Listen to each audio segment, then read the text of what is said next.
obligations and duties to our people with justice to all. Let us seek wisdom so we may act in the best interest of our people, our neighbors, and our country. All this we ask when we serve our community with fairness and respect, putting their needs before all. Thank you. Please be seated.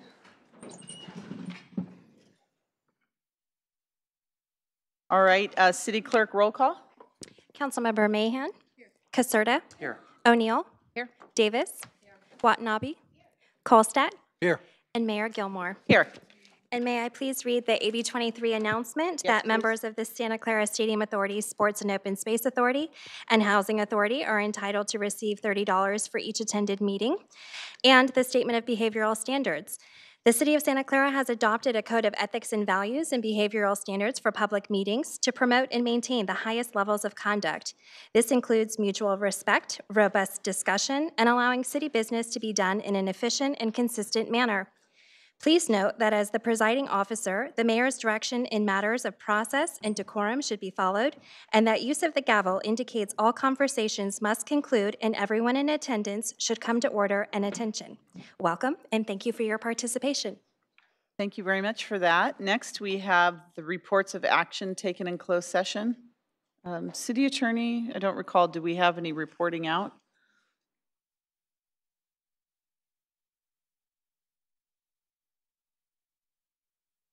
I thought the assistant HR director was going to report out on the workers' comp settlements. I can do that. Why don't we defer that till later in the meeting? Okay.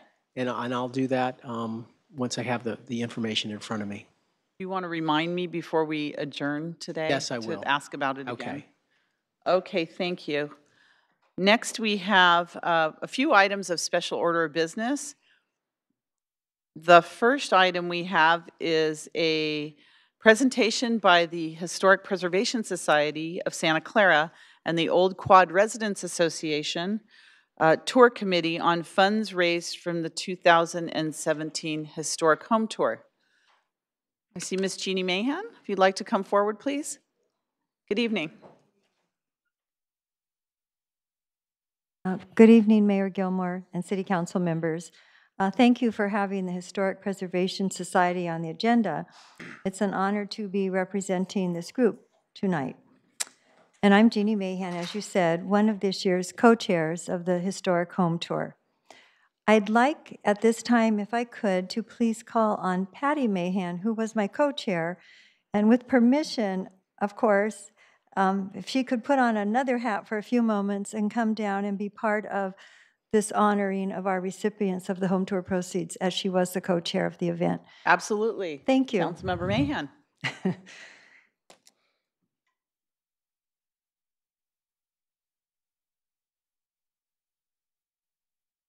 I'll put you in charge of the checks because I don't trust myself with money. As you, well, better than an absent-minded person. Anyway, I'd like to continue. The home tour is a 40-year tradition, and we honor the beautiful homes in our city, as you know.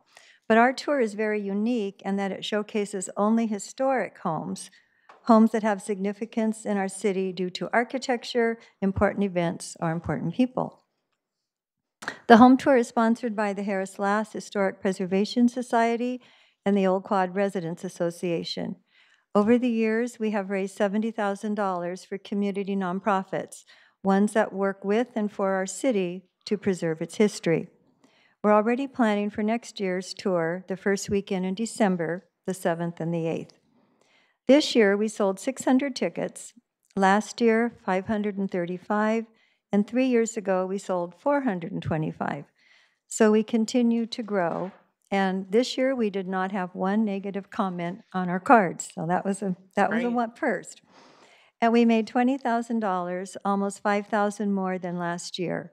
So we're truly growing and getting better. And we thank these groups for supporting preservation, and we're pleased to honor them tonight. And this year, our recipients are, and I'm going to ask them to come up when they're called, and in no special order.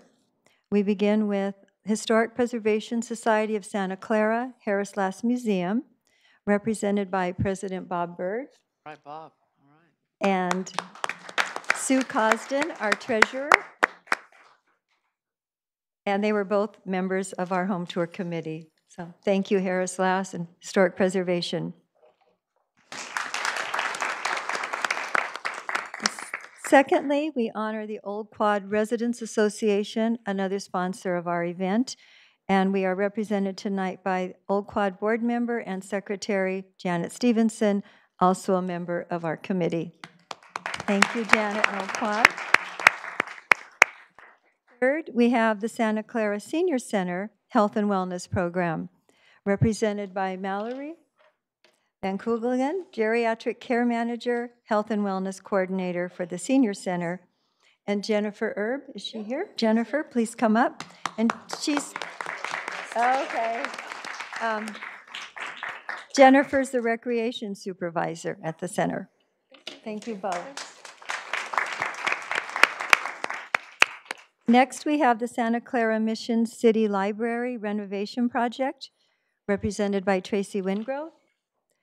Tracy is Executive Director of the Santa Clara City Library Foundation and Friends, and Carly Sherman, the Foundation President. Thank you both. A pleasure. Next, we have the Santa Clara Railroad Museum and the South Bay Historic Railroad Society, represented by President Jack Morash. Pleasure to work with Jack. Thank you, Jack. And next we have Santa Clara Preservation Month walking tour brochure, represented by Nancy Biagini, Historic Landmark Commissioner, and also a member of our Home Tour Committee. Nancy. And Nancy has promised to get that check to Yen Chen, we promise. And next we have the Santa Clara Fire Department History Museum, represented by curators Kent and Barb Clerk.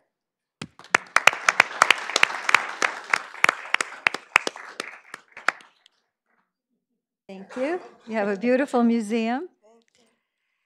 Next, we have the Santa Clara Women's Club Historic Peña Adobe Restoration Project. They're working on redoing the whole adobe inside. And we have Mary Hannell, our Women's Club historian and member of our committee, and Alma Gio. Where's Alma? She's a member of our committee also. Thank you, Alma. Next, we have Los Fundadores Ancestral Information and Archive Center at the Heaton Inman House, represented by Tim Abney, and board member Roz Emery, who is also part of our home tour committee. All right, Roz is back there. Thank you, Tim. Thank you very much. And last but not least, we have Olastack Nature Preserve Park Educational Outreach Program, represented by Dennis Dowling, Executive Director of Olastack Natural Area Restoration Project and consultant to our city's Park and Rec Department. We have Gloria McLean. They can start coming up, please. We have Gloria McLean, a longtime volunteer, member of the Olastack Board, and Olastack officers, Karen Campbell and Julie Rose. Come on up. Please come up. Thank you. It's a pleasure, and they work very hard to make Olastack a wonderful place for us. Thank you. And just as a reminder, April 7th is their Wildflower Day, and I hope you can all join in, and we have the flyers over there for you. And that concludes our presentation. It's up to you. I thank all these groups for their hard work, all the historic home tour people for their hard work. They work from April to December putting this home tour on.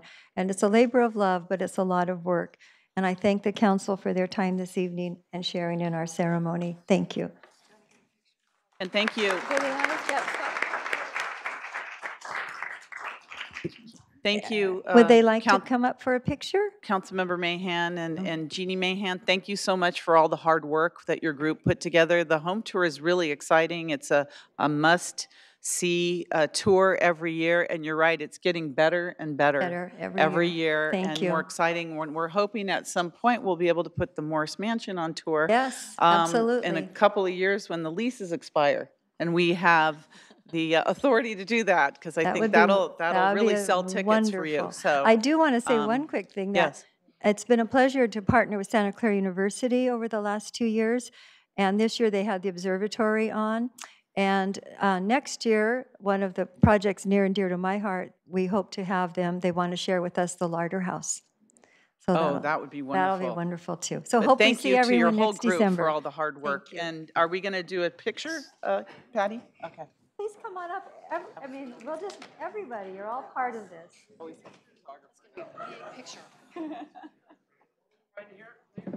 about up here?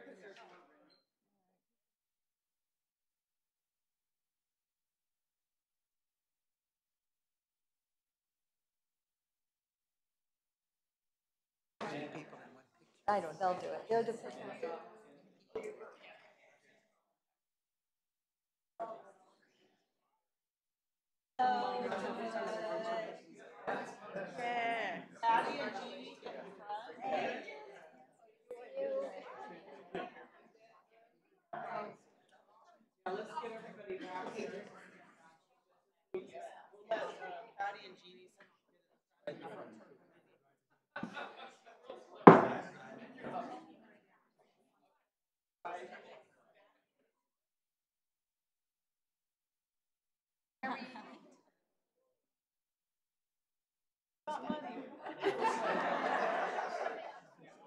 Everybody squeeze in.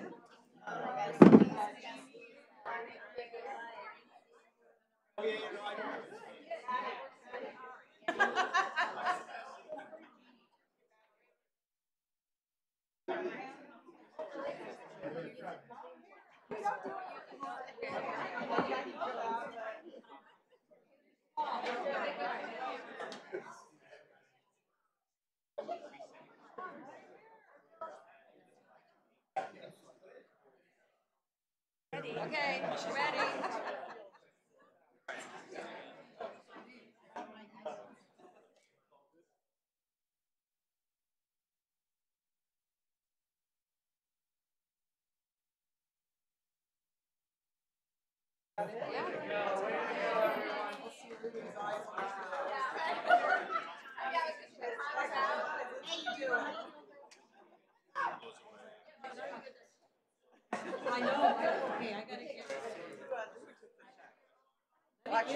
Don't give her the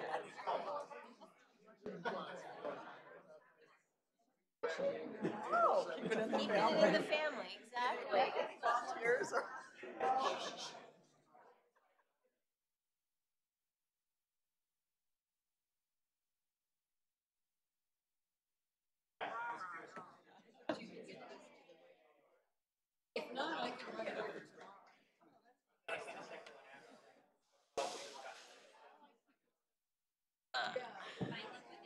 Okay, they're all leaving.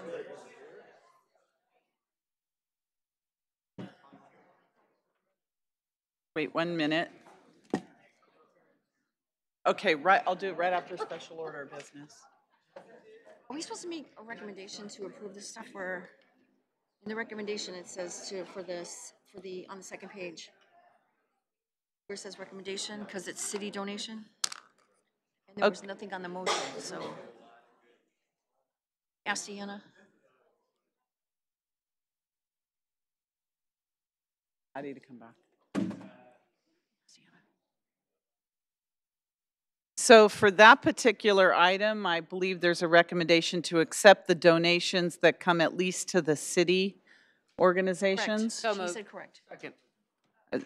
We have a voting system here? Okay. Just so we can properly. All right, moved by Councilmember O'Neill, second by Councilmember Casser. If everyone's ready to vote on that? And that passes unanimously. Thank you, and thank you for all that money for all our organizations.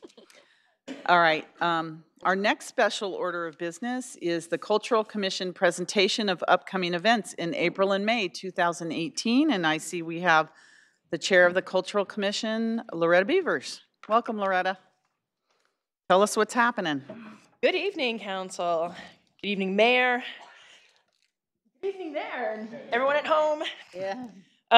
Yes, I'm happy to tell you about what's going on in the city in the next month.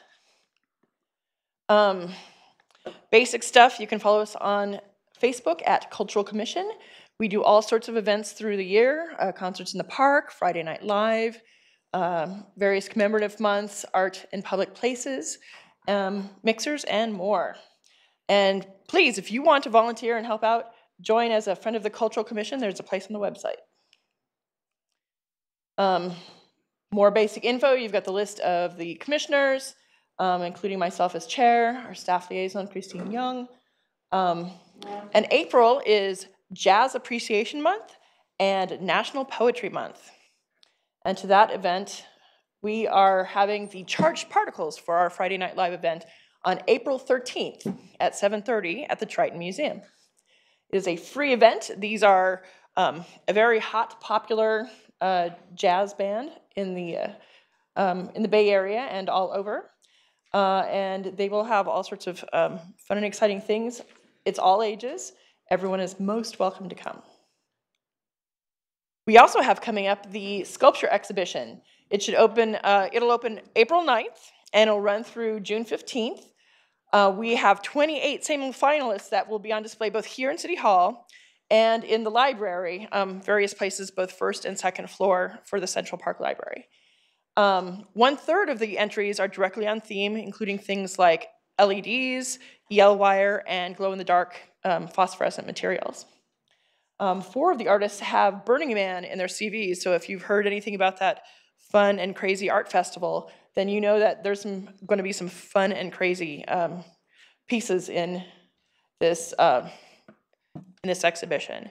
And I've seen some of them, and you have to go see them. You just have to go. It's going to be amazing. And that's it for the month of April. Okay, thank you. Great, Any thanks. questions of Loretta, anyone? Sounds fun. Sounds fun, according to Councilmember O'Neill. Okay, good, we'll see you all there. All right, our next special order of business is the Triton Museum. This evening, we have Mr. Preston Metcalf is the Chief Curator for the Triton Museum, who's going to give us a presentation this evening. Welcome. Madam Mayor, members of the council, city staff, and citizens, I came all the way from across the street to share with you some news about part of the city of Santa Clara's art collection that many people may not even be aware of. 51 years ago, a gentleman by the name of Robert Morgan was looking for a home for a fledgling art museum that needed to move out of its location in San Jose. He approached the city council of Santa Clara at the time. A deal was struck. Some acreage right across the street was set aside for this new museum. And what was unknown behind the scenes was a special relationship was orchestrated. The city of Santa Clara had a very small collection of art on its own, minor works that were donated over the years. This museum was not to be a city museum, but Robert Morgan and then Austin Warburton wanted to have a relationship and a symbiotic partnership to develop. So they organized for 2 brothers, philanthropists, Drs. Ben and Jess Shinson, to donate 47 paintings by the California Impressionist Theodore Juarez, whose work is on the screen. Theodore Juarez was one of the major California Impressionists working at the turn of the century up through the 1930s. And he arranged, or rather Austin Warburton arranged for these works to be donated to the city of Santa Clara, not to the Triton Museum of Art, on the condition that the Triton Museum of Art would maintain and preserve the works in concert with its own museum collection in perpetuity. In this way, the city and the museum would be reliant upon one another for years, decades to come. It's now lasted for more than 5 decades.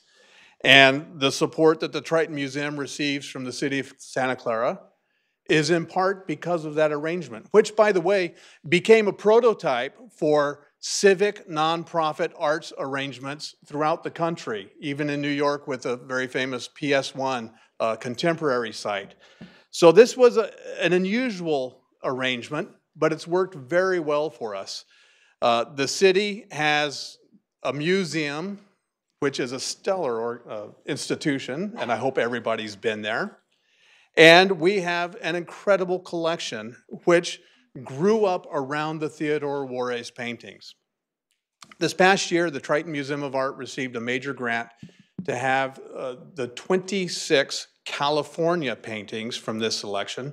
The remainder were painted in Spain when Theodore Juarez traveled.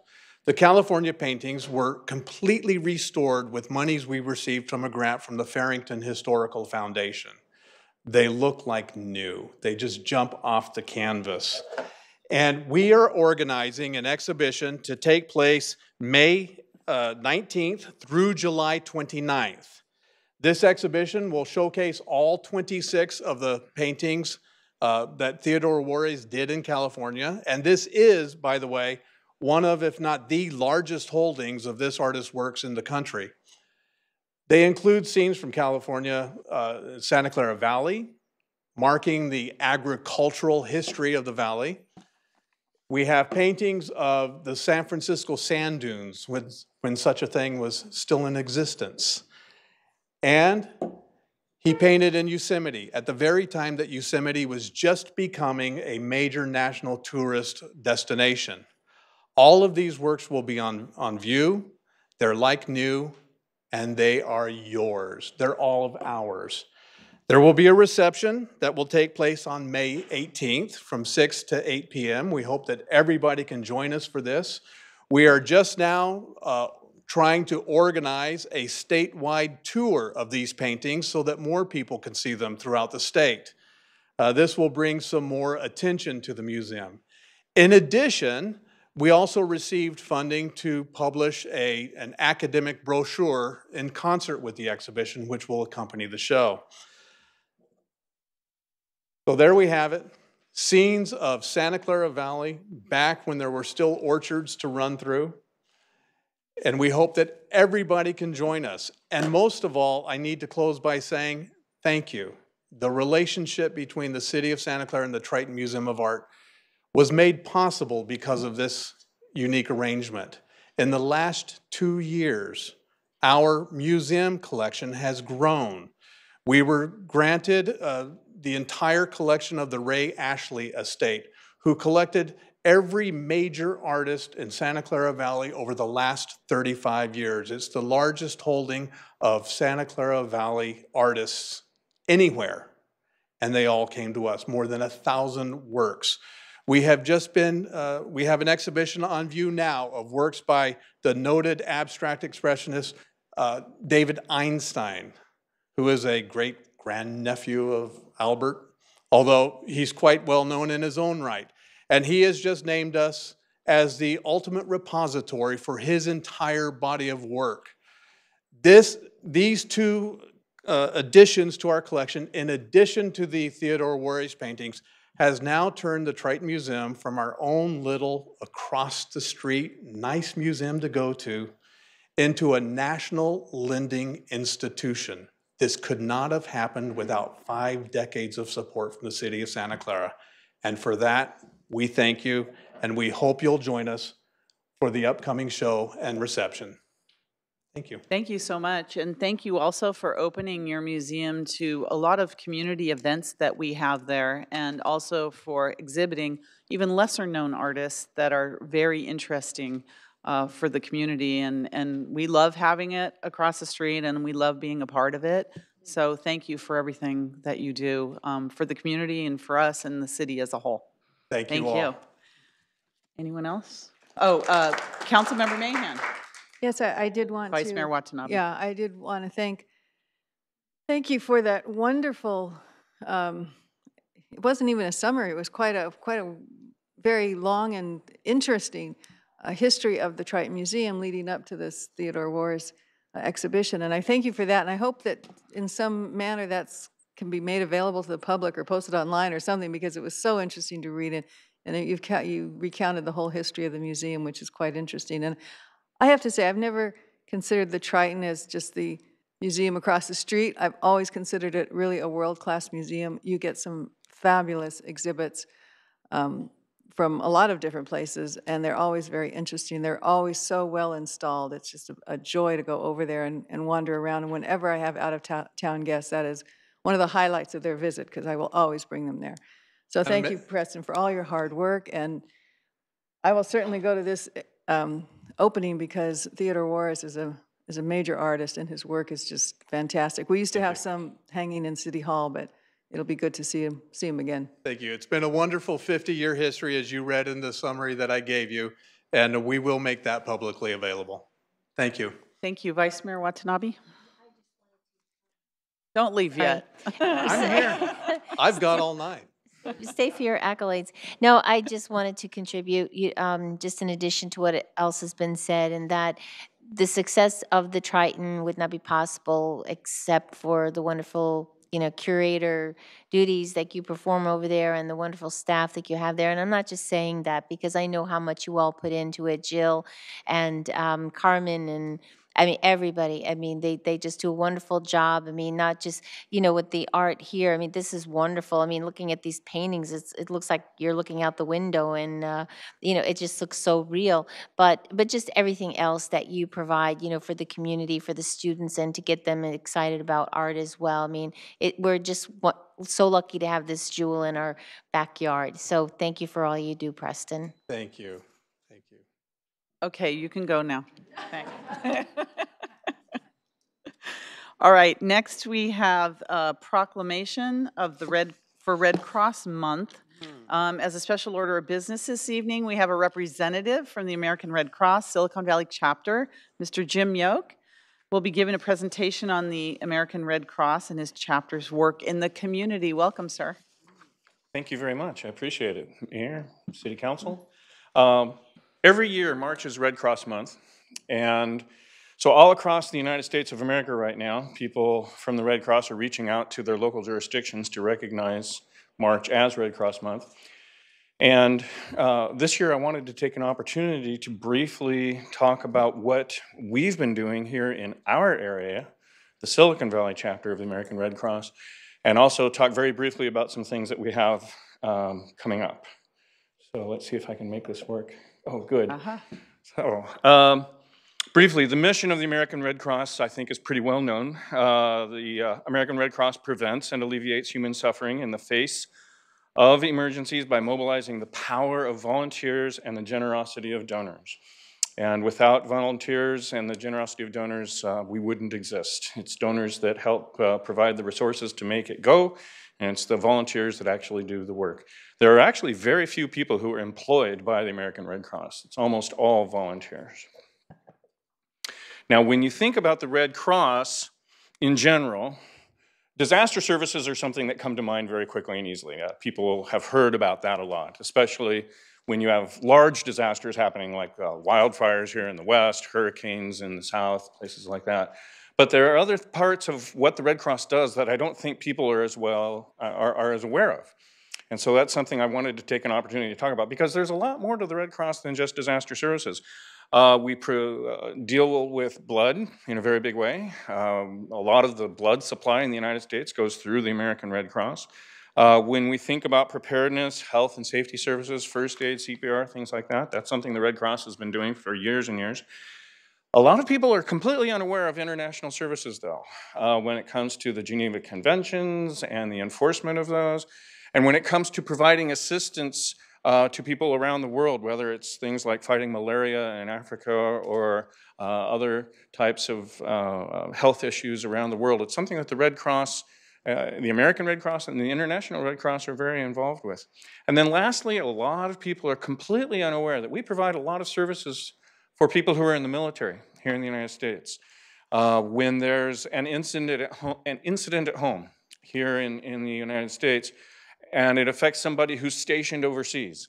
And lots of times it's hard to get communications to people who are overseas, or if they need to come home quickly because there's an emergency at home. That's something that the Red Cross helps make happen, and we've been doing that for years, and it's something that a lot of people are unaware of. I don't want to spend a whole lot of time on this slide. It could take the next half hour, and I don't think you'd like that. So I'm not going to go over a lot of statistics, but when it comes to how we impact people's lives on a daily basis, it's really dramatic. Every 60 seconds, 23 people are assisted by the Red Cross in one way or another. 180 times per day, people who've been affected by a house fire or some other kind of small disaster are assisted by the Red Cross. And on it goes. 1,000 times per day helping military members, 14,000 times a day dealing with blood donations, 16,000 times per day somebody in this country is receiving training from the American Red Cross. 443 times per day a child receives measles or rubella vaccination from Red Cross people and our partners somewhere in the world, somewhere on the planet Earth. So every single day, there's something going on, and it's very dramatic. Now, bringing things a little closer to home. We had a heck of a year last year. I was chatting with the fellow I was sitting next to in the audience. We were talking about it a little bit, about how last year was perhaps the new normal. That the dramatic year that we had in 2017 might become just something that happens on an annual basis. But when you think about Hurricane Harvey in Texas, Hurricane Irma in Florida, and Hurricane Maria in Puerto Rico, it affected an awful lot of people. And it really affected this country in a very dramatic way. Tens of millions of people were impacted by those hurricanes. And if you're following the news on a daily basis, you know that a lot of people are still being affected in a very dramatic way by the after effects of those hurricanes. Harvey, enough rainfall came down to fill the Great Lake twice, caused $100 billion in damage. Irma in Florida cut the electricity off to 1 out of every 22 Americans in the United States of America, numerically speaking, had that happen to them because of Irma. And Maria created the biggest humanitarian crisis in the history of Puerto Rico, cut off communications, electricity, and water supply for 3.5 million Americans. And Puerto Rico, for me, I take very personally because my very first major disaster in my professional career as an emergency manager was in Puerto Rico in 1998 with Hurricane George. When Maria hit Puerto Rico, I really wanted to go. I was asked to go. I wasn't able to go. It was very frustrating because when I saw Puerto Rico suffering, I wanted to get down there and see what I could do. From July through September, we provided more assistance than we did in the entire year of 2016. That's how dramatic this last year was. Now, here in Silicon Valley, what was our participation? What was the participation of people who live in Santa Clara to all of this? So 154 people from our county deployed to the floods in San Jose last February. You remember Coyote Creek and all of that. So there were a lot of people who live right here who were involved with that. 55 of our people deployed to either hurricanes Harvey, Irma, or Maria, or some combination thereof. 78 people who live right here in our county deployed to Napa County and Sonoma County, or Lake, or Mendocino. My phone went off at 4 in the morning. They got me out of bed and they said, Sonoma County and Napa County are on fire. And I said, really? I didn't know that, because when I went to bed the night before, everything was fine. So I threw a bag of clothes in the back of the car and picked up another volunteer, and we took off. And a lot of us spent a lot of time up there working on those fires. And then 8 of us made it down south to Ventura County and Santa Barbara County for their fires. So people right here are very, very involved. Now, transitioning from what happened last year to what we're trying to do now, looking towards 2018. A couple of years ago, the American Red Cross nationally came to the conclusion that our preparedness efforts would be best spent with installing smoke alarms in people's homes. In spite of what I just talked about with the major disasters, the hurricanes and the fires, tornadoes, things of that nature, that make the news and are really big, in spite of all of that, more people die, more people are injured, there's more damage from day-to-day single-family fires that don't get nearly as much attention across the United States of America. And so our goal is to do something about that, to try and prevent that from happening. So, like I said, for the last couple of years, there's been a lot of time and effort spent on individual family fires and installing smoke alarms. We do it on a monthly basis regularly in collaboration with local authorities and fire departments. And the sound the alarm effort is a special burst of energy, so to speak, a special event when it comes to this larger smoke alarm installation program. So our goal is on 3 specific days in April and in May, we're going to install 1,000 smoke alarms in 3 days. Okay, but here's the but: we need help. We're not able to do it by ourselves, so we're reaching out to partner organizations and groups, other volunteer groups, civic groups, university alumni groups. We're reaching out to all kinds of groups that you can possibly imagine to come work with us on these 3 dates and go drill some holes in people's ceilings. Okay. So what are those 3 dates, you might ask? April 28, we're going to be in Milpitas. On May 5, we'll be in the Berryessa neighborhood in San Jose. And on May 12, we're going to be in the Edenville neighborhood of San Jose.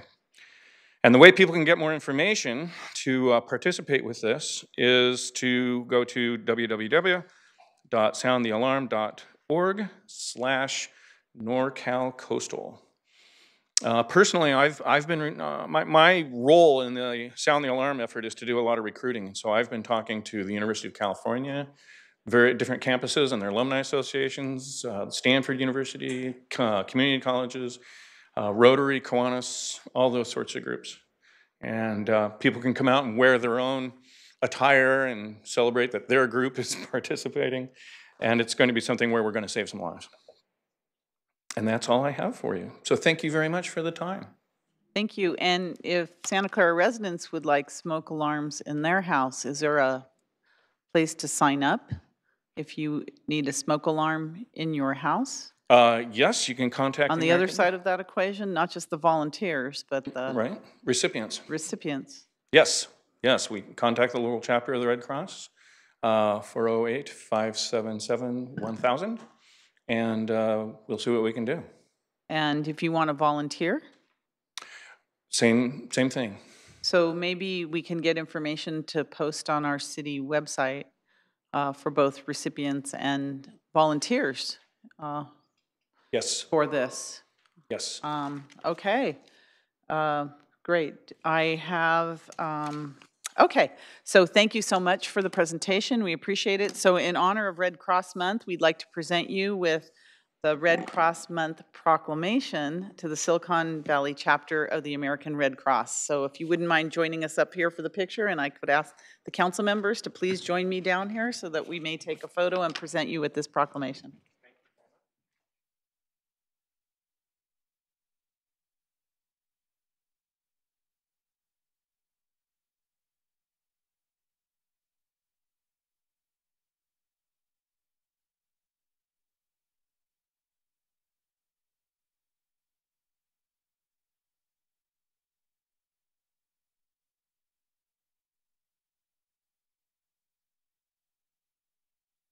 Pat, this is the odd guy.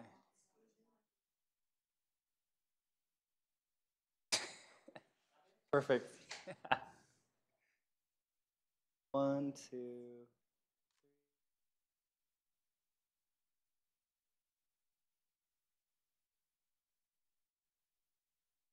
Thank you.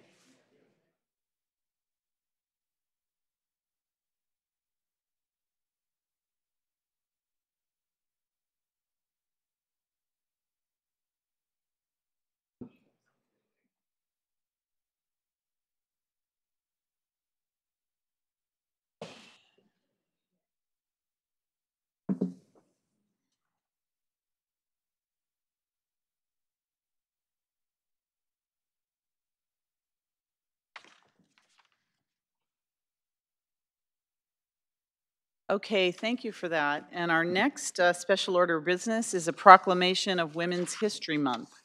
So as a special order of business this evening, Women's History Month was first recognized by Congress in 1987. Since then, Women's History Month has been an annual celebration of the contributions of American women to history, culture, and society. Throughout our nation's history, women have risked their lives to secure the rights of their people, of workers, and their fellow women. Women's History Month serves as an important reminder to reflect and recognize the perseverance of women and how they fought so hard for justice and equality. This month, we celebrate the social, economic, cultural, and political achievements of women.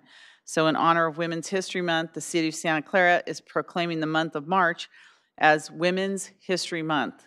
And because it's the end of March, we're going to also proclaim half of April as Women's History Month as well. So here is the proclamation. I'm not presenting it to anyone, but I'm going to give this to the city clerk so that it's on display in Santa Clara. So there you go. Thank you. Go ladies.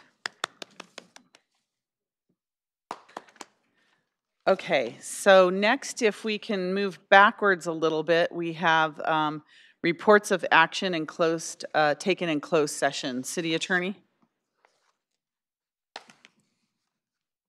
Okay, in an abbreviated fashion, the council settled all three, approved settlements of all three of the workers' comp cases by unanimous votes of 7-0.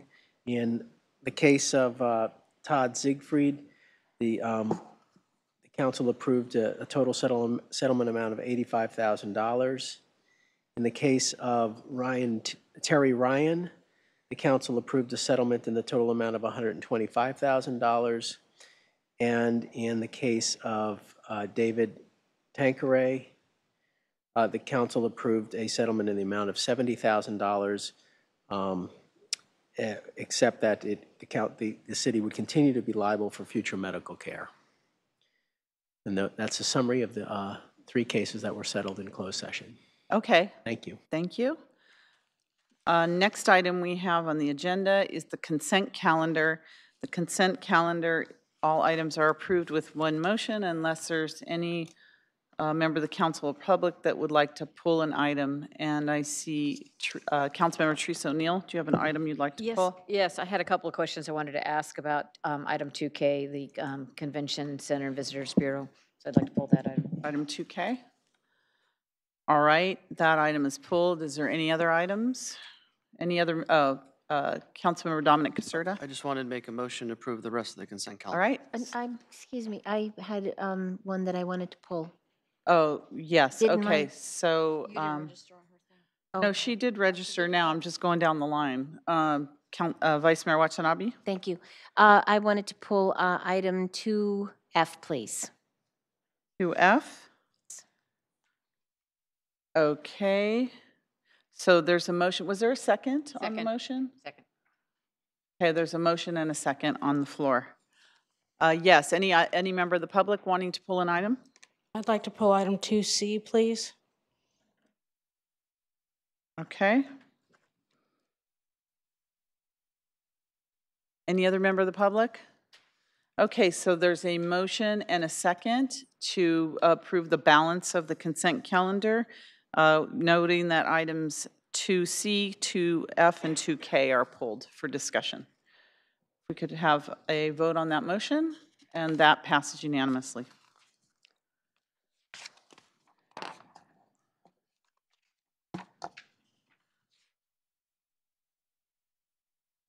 So our next item is public presentations. Do we have any cards? You're missing, or Am I missing something? isn't it closed session items go next? Mayor, if you'd like to take the items that were pulled for consent, you can do so now, or we can go to public presentations, your choice. Do we not have an item on the agenda for the pulled? Okay, so we need to add that item for the pulled items on the consent calendar. Okay, let's have public presentations first, and then we'll go to the pulled items.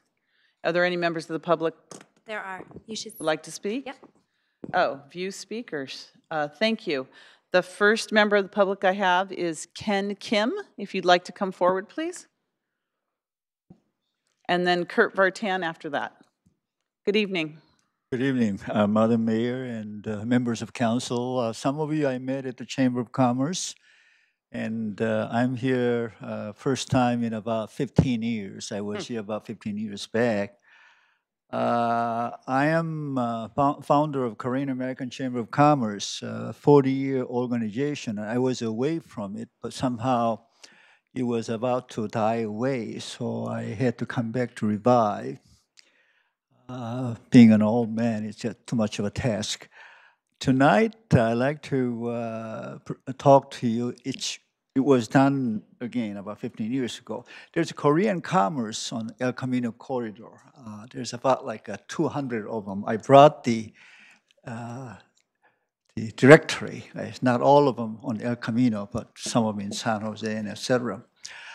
As you know, I didn't plan for it. You folks did not plan for it. It just happens. And along the way, keeps adding on. The money is coming from Korea. As immigrant, they bring a pocket full of cash to have a new start. And adding on and adding on, and now it is becoming like Koreatown. In fact, Google claims it is a Koreatown if you Google that. And luckily, I am on the planning committee meeting on El Camino development. I was here at the one meeting a couple of weeks ago, and I hope that I can do good input to them so that we can all be benefited. My point here is that whether we like it or not, they're there. We cannot ship them like what we did to some of those Japanese way back then when. So all saying that if you cannot fight, join it. The city planners are having a dilemma right at the present time. I have noticed. I'm mature enough to know. We have to somehow make the El Camino corridor to be an inviting place. But as you're driving from Palo Alto down to Santa Clara is the most inviting place. You can agree.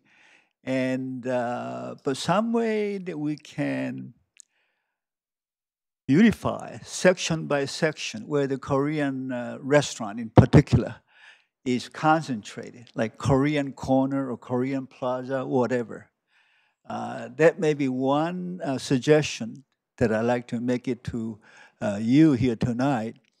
And before that, from this year on up, I like to propose, to have a Korea Day coming late summer. There's a Korean Independence Day. We're planning to have a little fanfare. And I guess my time is up, so thank you very much. If any question, I'll answer it. Thank you, Mr. Kim. I think that, and we're going to probably refer you to our staff to get your information so that we can stay involved in the El Camino specific plan process and talk to you about maybe some cultural events for the Korean area in Santa Clara, and as well as get you involved in our placemaking efforts on the El Camino. So let's continue the conversation, and if you could give your contact information to our staff here, Sure. we'll be able to continue the conversation with you. But thank you for coming after 15 years. Well, thank you for allowing me talking to. And I brought some Korean restaurant guide. I'm going to leave it with the Please, we're very staff. hungry, so let us know where we need to go and how late they're open, okay? Thank you. He's talking our language, food. Mr. Vartan. Good evening, Mayor and Council. So I really like the spirit of what was just said about, if you can't beat them, join them. And I don't think it should be quite so combative in terms of the choice. I think it's just join together to figure out how to solve our region's problems, I think is probably the best way to phrase it. And I'll look back to someone that you've had speak here, a Don Whedon presentation when he spoke here at a study session and talked about the incredible changes that are coming. And I recall the image, he goes, change is coming. It's got that picture of the locomotive, and he goes, it's coming fast. It's got the 3 locomotives kind of bearing down. And it's that kind of intensity and kind of sense of urgency that I hope that we can all look at. And with that change, it comes opportunity. There can be risk, there's fear, there's obviously uncertainty, but with determination, I think we can all come together to figure out how to get through this together. And the study session that just took place with City Place was great to see, just kind of to remind us the scale and the complexity of something like that. It was pretty intense to see all the moving parts that are going on. And I think it's an incredible opportunity for the future of Santa Clara. If you think back, how did something like that happen? You gave credit to the gentleman in the audience, But it really happened because you guys built a stadium. I mean, you guys kind of put your stake in the ground and said, we are going to develop this area, and it's going to be an economic and vitality and have a whole bunch of economic vitality in the area. And the stadium kind of triggered that, the kind of the nod to the development community. Again, my opinion. And this is a result of that, and it's an incredible asset that you're going to have that'll pay for decades. And the second wave of that is the Kylie project that's over on the old Yahoo site. That proves to be similar in scale in terms of value, maybe on a smaller parcel, but it has the same kind of ominous approach. And I bring that up specifically because we need to look at a new way to engage community on projects like this. It can't be just sit around a meeting and give your 2 minutes and then everyone goes home. It needs to be, I think, a fairly dynamic and engaging process. And the group that I'm involved with, Catalyze SV, we've taken one of our goals is to create a better kind of community engagement. And I would invite you to explore, to join us. We're going to be hosting our first site walk, which is the first part of our community engagement process that we're trying to develop. And we decided to pick the Kylie site as our first location to actually do that. It's going to take place in late April. We have our community engagement committee meeting this Thursday. We're going to talk about the details, but I would encourage you to participate. The developer is going to participate in this with us, and the community is going to participate. So I hope that we can have a multi-pronged governmental, community, and developer relationship form. So again, thank you very much for the time.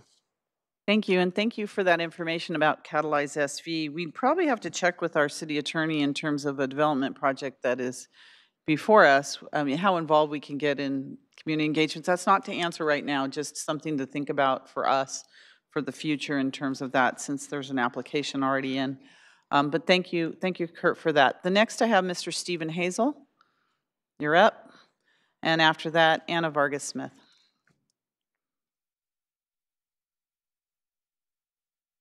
Good evening, Mr. Hazel. Yes, Stephen Hazel. The Red Cross earlier, enough with the fake fight, fake everything, okay? You create the stuff and fake do good, do bad, okay? It's over, okay? You guys up there, you know it, I know you guys. Even the media, okay? Guess what? You take an oath, okay? Guess what? Our president, my president, has the Ark of the Covenant, yeah. They got the Ark, yeah. The WDs weren't in Iraq, the Ark was, yeah. In Kirkuk, yeah, they got it. Not going to do them any good. It's not going to get Bush out. Here it is. I came for you guys, as demon as you may think you are, okay? I'm not after, it's not you guys, okay? It's me and Bush, okay? You know the story in our town. Remember Moses? Yeah. Fritz Moses? Yeah. Remember Liz Moses? He hung himself, okay? That just gives you, a reflection of what was going on. As Moses, he came down the mountain in the past, in the old days, yeah. The devil, yeah, Satan. Bush, yeah, HW, tripped him up just to get 2 corners, okay? He placed him later. He set himself up. There it is, at Mecca. There's always been 2 seas in Mecca, 2 corners, okay? Altering the laws of the, right here, Earth, yeah. Mother Earth, your Earth. All over a woman. The irony of it, Women's History Month, yeah. This is all over a woman, okay? All because of me. I created a woman. So what, right? It's a good thing. He doesn't like women, okay? He just wanted him, Ivanka, and Barron. That's it. Like Barron with the World War I flying ace, that was what he was going to do. He's going to replace him, a blonde, this is supposedly, with a blonde. Now, you could tell from a distance, Ivanka's not a true blonde, okay? It could have never made it, okay? But still, he failed. So he's sitting right now. Netanyahu has the Ark of the Covenant in a vault in Israel. It must be said. Trump and Pence must be removed, put aside, okay? God, if it was my order right now, I would say, not just suggest, but tell you, a nation under God, move Pence and Trump aside. Move Ryan in, take the oath, hit Mecca, drop a dime on him. I need to touch him, declare. Now, you're it, and that is it. Yes, it's a game of tag, yeah. He approached me as a milkman. That's how the war started, yes. Berkeley's and everything, yeah. I wonder why, yeah. I located Osama bin Laden, yeah. And as CIA, he had intel that there were 2 corners. He kept it from everybody, yeah. That's Bush, HW, yeah. He's opposite me, 6'12". I'm 12'6". He's OJ, 6'12", okay? Omar Poles was 6'12", okay? It's true story, okay? Now, 5 before me, that's Bush, W, okay? Put him, biggest cage match ever, me and him, whole world. You guys step aside, it's between me and him. And guess what? It all opens up. Yes, it opens up. You can step off. Bush, he's the devil, okay? I'm God, okay? Wow, that 3-letter word in the Bible, that's me. It's your move, that's it. Thank you so much. Remember, I came for you. Thank you, Mr. Hazel. Next, we have Anna Vargas Smith. Please come forward, and then Mary Grizzle after that. Good evening. Hi. That's kind of hard to follow. I came to the meeting because, thanks to Mary Grizzle right here, and she noticed that there was some discussion over $906,000 that might be kind of allocated to different projects through the community. So I'm here for reclaiming our downtown because I think that's a great way to invest some of that money in. We all love what our downtown is, but what it could be in 2021 could be even better.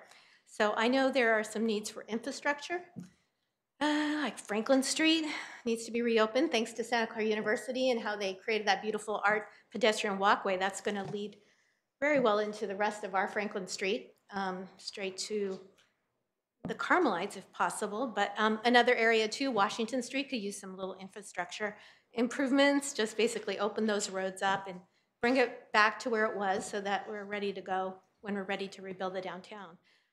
Another thing I think would be great would be creating signage for the downtown. Basically, whoever's visiting, coming from the train station or going to Franklin Square, they can see that that is actually Santa Clara Historic Downtown area. Maybe archways or banners or things, that kind of signage around that area would be ideal. I do see it on El Camino a lot, the beautiful curved signs that say Historic El Camino Real. It would be kind of neat to have that also along maybe Lafayette, along Benton or Homestead, some kind of indication of the value of that area and what it used to mean to us. That's all I have to say, but I just wanted to throw our idea into the hat. If anyone's looking to throw some of that federal funding around, that would be a terrific area to start. Thank you. Bye. Thank you. I believe you're talking about the CDBG funds that are on the agenda. Okay, I think you're talking about that, and I'm not sure we would be able to use it for those types of things, but yes, I just wanted to double check that's what you're talking about. Yes, Mary, welcome. I'm also here for Reclaiming Downtown, and Anna touched a little bit about all of the signs on El Camino, beautiful, the bells proclaiming the historic El Camino. And I would like to see some of that money that Anna spoke to have signage proclaiming the historical downtown in around the old downtown area to complement Santa Clara University Street Arts District. Here are a few ideas on how to define the area going forward. Replace Central Business District signage with Santa Clara Historic Downtown signage. Put a metal archway sign, Santa Clara Historic Downtown, over soon-to-be open Franklin Street on Lafayette and Lincoln Streets. Change the Franklin Square flags and the apartment flags on public streets to Santa Clara Historic Downtown. And I think that would be, I mean, those 8 blocks are the historical downtown area, and we should be advertising that just like you do on the El Camino. And that's all I have to say. And thank you very much for listening to me. Thank you. I think those are some very good ideas. I know we're limited as to how we can use CDBG funding. It's supposed to be for services for low-income and moderate income programs and administrative services. So I'm not sure we could use it for that type of services, but those are great ideas for maybe some other funding sources in the city. But thank you for bringing that forward to us this evening. Is there anyone else in the public that would like to speak? Please come forward. I had a request to speak. Patty wanted Oh. to say. Oh, I did have a comment in Oh, response yes, to go- those two oh, to last that? comments. Yes, Yeah. please, go ahead. Okay, thank you. Sorry, Yeah. No Ms. problem. Bress. We're still working on getting used to this We are. electronic I system. didn't see it, sorry. I know. It's well, we'll get it someday. We're advancing from our 5th grade science project we used to have. So I just wanted to thank the speakers for coming, for reclaiming our downtown. We have been trying to restore, rebuild, reclaim our downtown for the last 20 years. I just wanted to mention that I believe is it this Thursday? There are 2 meetings for reclaiming our downtown. Wednesday? Tomorrow. One is at Taplands in the evening and the other at noon. Right. 11 o'clock in the morning at City Lights. So if you like coffee, if you prefer beer, it's in the evening at what, 6:30? 6:30 at Taplands. Both locations, couple of our thriving downtown businesses. So if you're interested in learning more, saying more, participating more, they're open to the public. Anybody can attend and give us some input on how to reclaim our downtown. Thank you for both being here. Thank you. Thank you. Ms. Bress. I want to applaud them too for coming forward with that, and it kind of dovetails into what I'm concerned about. I want to know how our public and how our citizens get a voice back in our own city, and how we get things driven that our city needs, because it seems to be falling on deaf ears. I have been waiting now close to 3 years for a signal light at a very dangerous intersection. And I've heard the biggest crock of crap over and over and over again about how long it takes for a signal light. And all I keep getting is more shovels of the same crap. So I want to know what it takes to get a signal light there. Do we need to put it on a ballot? Do we need to recall? How do we get people off the dime? And it also talks about what they're talking about getting money for our downtown projects. Maybe that's more important than pouring more money down City Place. Maybe that's more important. How do we as citizens get a voice in where we spend our money? Maybe we stop taking our public money, our city money, and throwing it towards one particular school district that has their own tax base.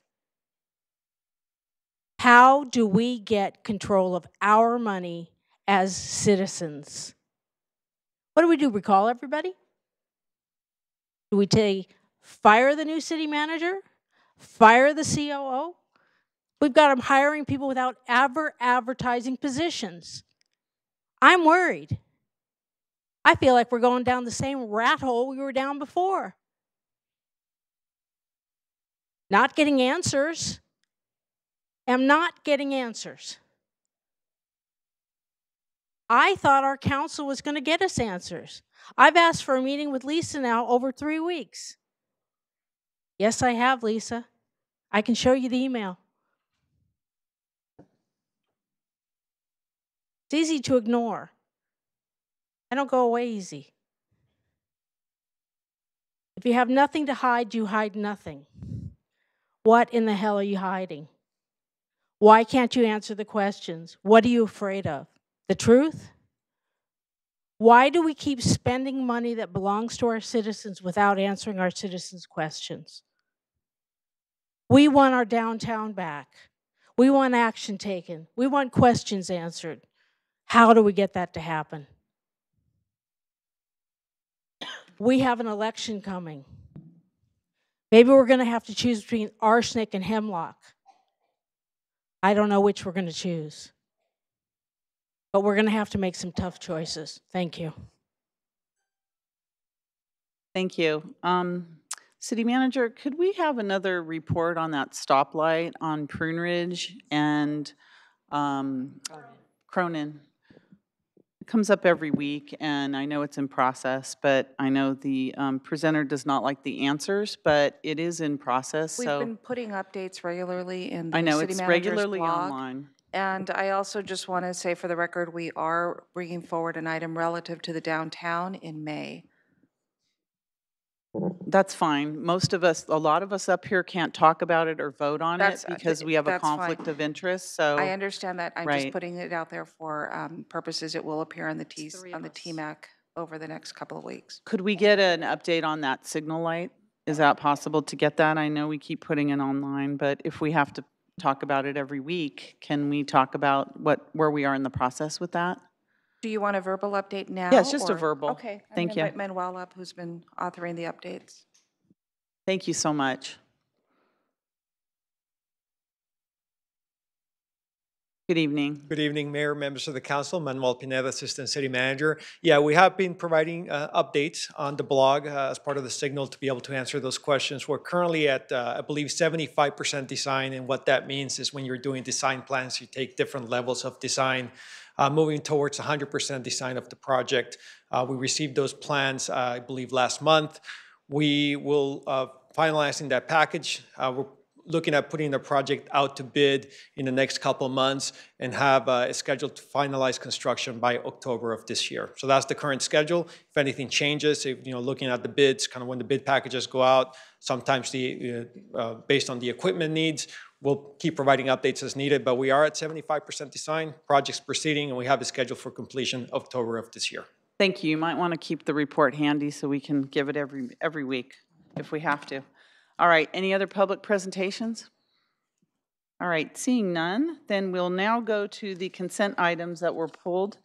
And the first in order will be, let's start with 2C. Ms. Bresch, you pulled this item, which is called the Bills and Claims Report for the period of February 2nd through February 22nd. And you have a question or comment on this? And back to the signal light, the question was, why is it taking so long? And it still has not been answered.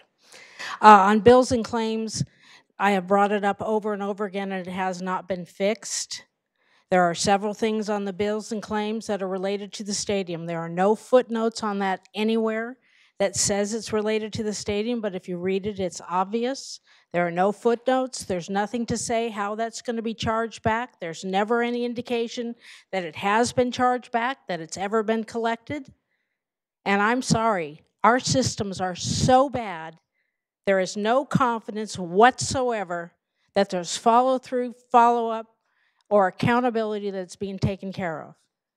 And there is no expectation that it's being done properly. So how, again, are we as the public to know that it is being done, and how do we get to look at how they're tracked, how they're collected, and how they're all being done and billed the way they should be? There are lots of monies that are being spent that should be charged to the Stadium Authority, to the 49ers, and there's no footnotes in there whatsoever that says that's being done. And I can take them one by one if that's what you would prefer. We can be here all night long if that's what you want to do. But I want to hear an answer. And answering the wrong question once I sit down, like you just did with the signal light, is unacceptable. So please answer, when are we going to have a system in place that tracks and identifies that you are tracking properly and charging properly and being paid for all the money that we are spending that should be reimbursed? And I still want to know why it's taking so long, because it should not take this long for one signal light. And whoever's doing it that long should be fired. Okay, City Manager, I know that we have the assurances that our general fund is not paying for any of the stadium expenses, and I know they are being passed through the general fund back to the stadium, or billed to the Stadium Authority. Can you just give us a general statement on that? Sure.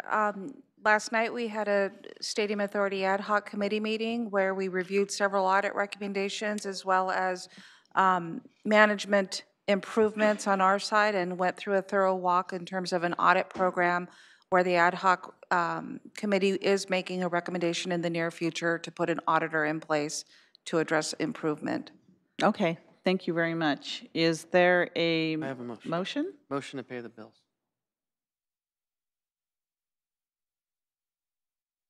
Was there a motion button? There's not a motion button. There's no motion button, okay. That's right, because it's not on Oh, because, okay, motion and a second. Second, I'll do the second. Okay, because we have none, do we just vote the old-fashioned way? Oh, there we go. Okay, if we can vote on that item, please. And that passes unanimously. The next item we have on the consent calendar is, that would be 2F. And that item is agreement with the California Department of Transportation Division of Rails and Mass Transportation and related budget amendment. Vice Mayor Watanabe, you brought that one up? Yes, I did. Yes. Thank you, Mayor. The reason I brought it or called it out, I mean, this is right in my neighborhood, and I've heard a lot of complaints from residents about this particular intersection for the last 2 years, and so I was really happy to see that there was finally some safety measures being taken. I mean, somebody has died crossing the tracks there. Their car was hit. I hear of all kinds of near misses all the time, people getting stuck on the tracks. So, however, I did want to ask a question. If it would be, I don't know how far along this is or if everything is set in stone, but somebody had brought up the suggestion about when a train is coming to turn all the lights red, that there's the intersection there's a stoplight each way.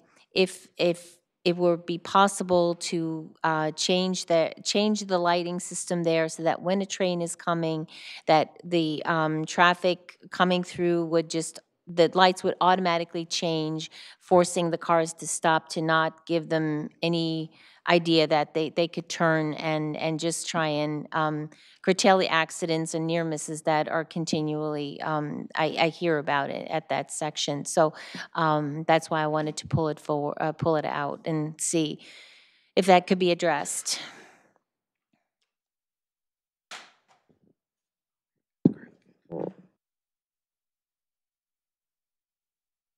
Good evening.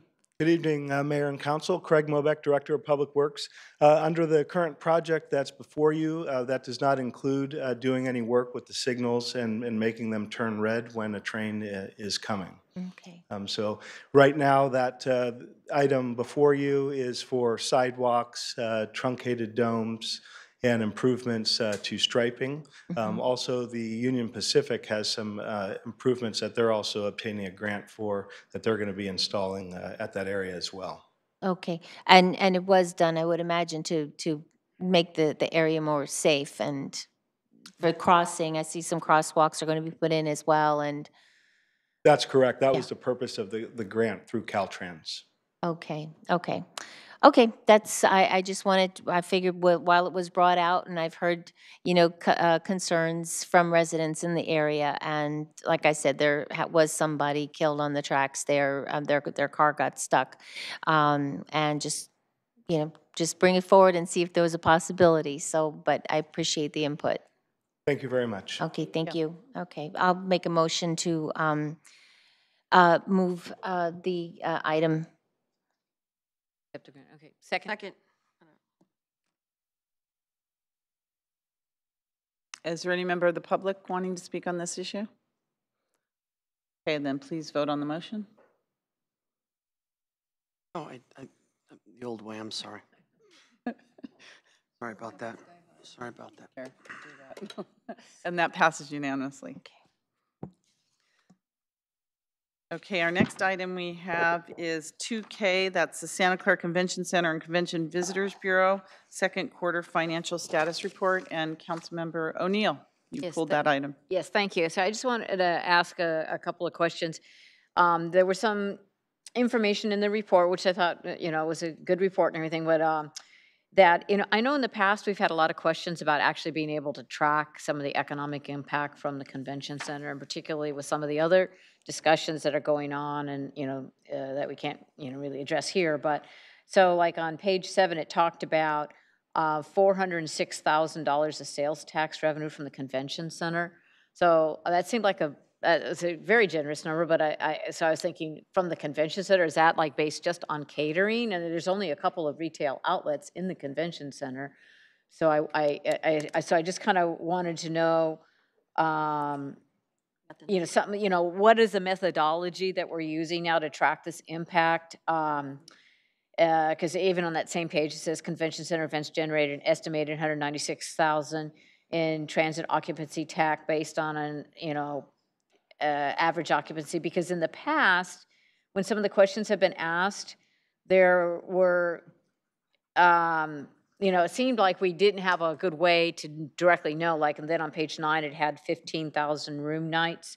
And once again, kind of like, have we changed our methodology for being able to assess the economic impact of having the convention center? Because as you know, we know there's a lot of questions that come up about, you know, they're oftentimes, they themselves may not always make money, but does the income from the hotels and restaurants and retail justify that? So I was just curious if we had a sense of how we measured those numbers.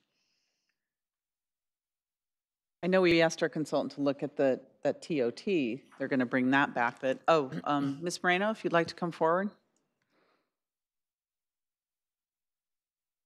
Good evening.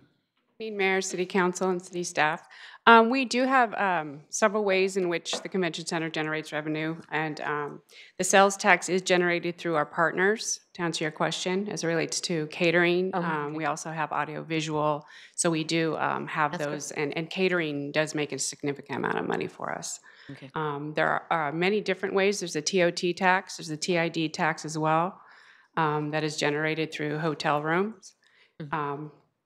And there's also other ways to track economic benefit, some of it which is in the report, and there's also other methodologies to do so, which are with economic calculators, if you will, from the destination management organization, which takes into consideration different facets of tax dollars that are brought in, and that's a calculation, and that is also something that can track economic benefit. That's not in this report right now, but this report reflects a lot of those areas, and then there are others as well.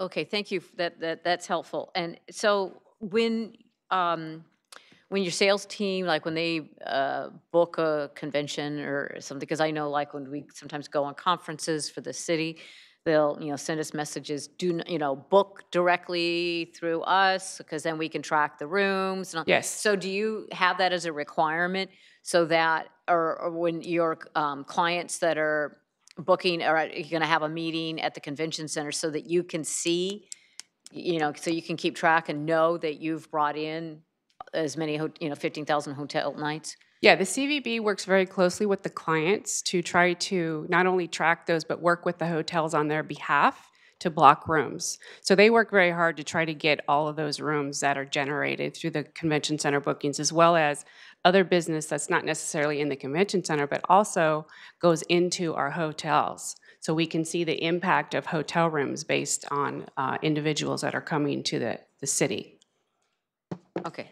Yeah, but we work really closely to try to track all those room nights, and the Convention and Visitors Bureau books those groups into the convention center as well as the hotels. Okay, all right, great. Because I know in the past, some years ago, when talking about that, it didn't sound like it was that, like close of a relationship, or that it wasn't being. At that time, I was getting answers like, "Well, we don't really know because people book on their own," and and all that. So it sounds that there is more coordination, so we can track that. They do, and they have. There are people who do choose to book on their own. There's also other situations where you can book online now, which some people do, but we try really hard to work with our clients to have the CVB manage that. It's in the best benefit of everybody to do so. Okay, great. That's all the questions I had right now. Okay, thank you. Thank you. Have a motion? I will move that we accept the report from the second quarter of the Santa Clara Convention Center and Convention Visitors Bureau. Second. Motion second. Any questions from the council or members of the public? Please come forward. On that report, was not clear if that was how much the city got or how much was collected. Because the city gets 1% of that if that was the total collected. And that should be clarified, because I would guess that that's not how much the city got. So that should be definitely clarified.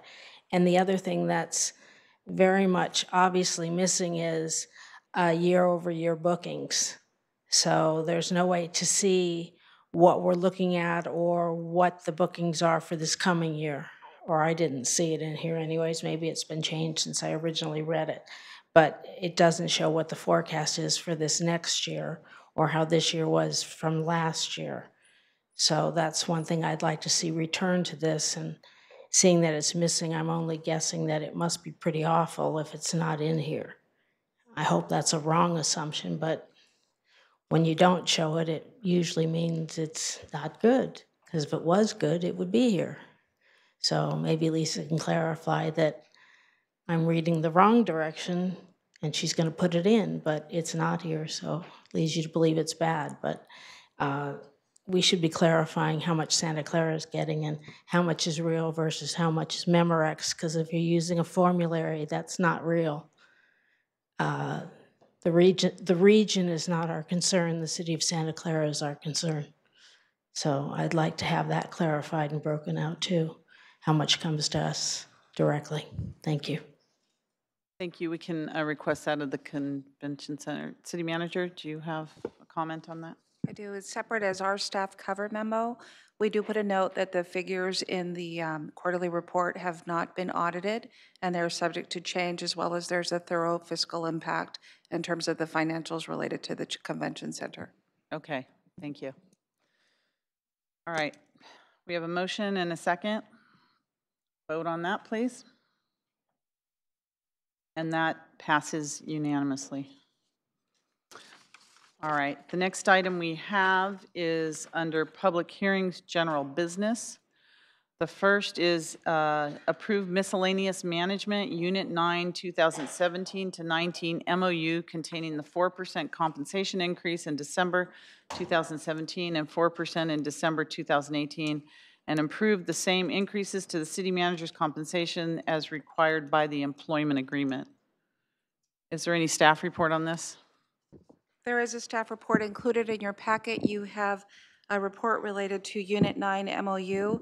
Right. And as summary, the MOU provides 4% compensation increase from December 2017, 4% increase in 2018, as well as other benefits for the package. It also includes, for instance, 4 non-permanent paid holidays for both years of the MOU term. There is a reopener for CalPERS should there be a adopt and change for actuarial methodology. There is also a side letter with respect to the Affordable Care Act. Should there be any changes that would result in any IRS requirements or things of that sort. But the bottom line with our side letter is that there shall be no decrease in city contributions to health premiums or those who receive cash in lieu. And for any questions on the other matter, I'm going to defer to the city attorney, the other resolution. So all this is based on the employment agreement that the council approved last year? This is based on your authority, and it has been voted by the members of Unit 9, and it's before you for approval. And because we haven't seen this before, there's a reason why it's on the agenda? City attorney? We have not normally I'm not sure what you're asking me. There's a reason why it's on the agenda. It's required by the employment agreement? No, the reason the manager resolution is on the agenda is because any changes to the city manager's compensation under the charter has to be approved by a resolution. Okay. The reason that the compensation is being changed is because the employment agreement that the city manager that you agreed to with the city manager contains a provision that says that her compensation shall be increased by the same cost of living that is in Unit 9, that are in Unit 99 increases. And must be disclosed to the public and on the public agenda? Well, yeah, for two reasons. I mean, the Brown Act requires that any executive's compensation be approved at an open public meeting of the city council. And our charter requires that it be done by a resolution. So both those both those things are happening at the same time, so it's both in compliance with the charter and with the resolution. Okay. All right, thank you very much. I have two lights. Councilmember Caserta.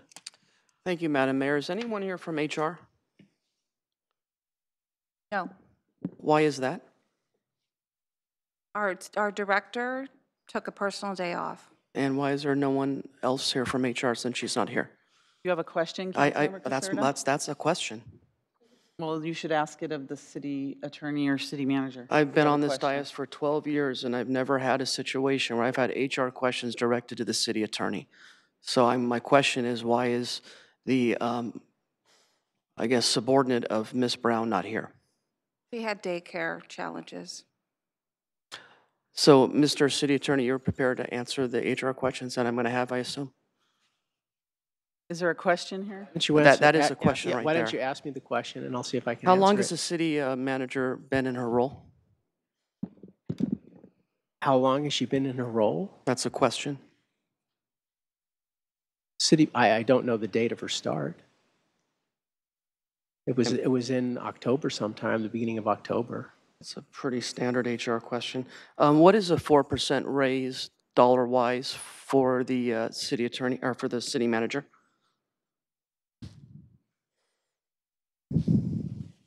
I would have to do the math. Do you have an answer to that question? If you give me time, I can do the math. I have plenty of time. Okay. Fine. What you make now? You have other questions so they can start working on them? I mean, those first three are pretty standard questions I'm waiting for answers for. That's So, what's your annual?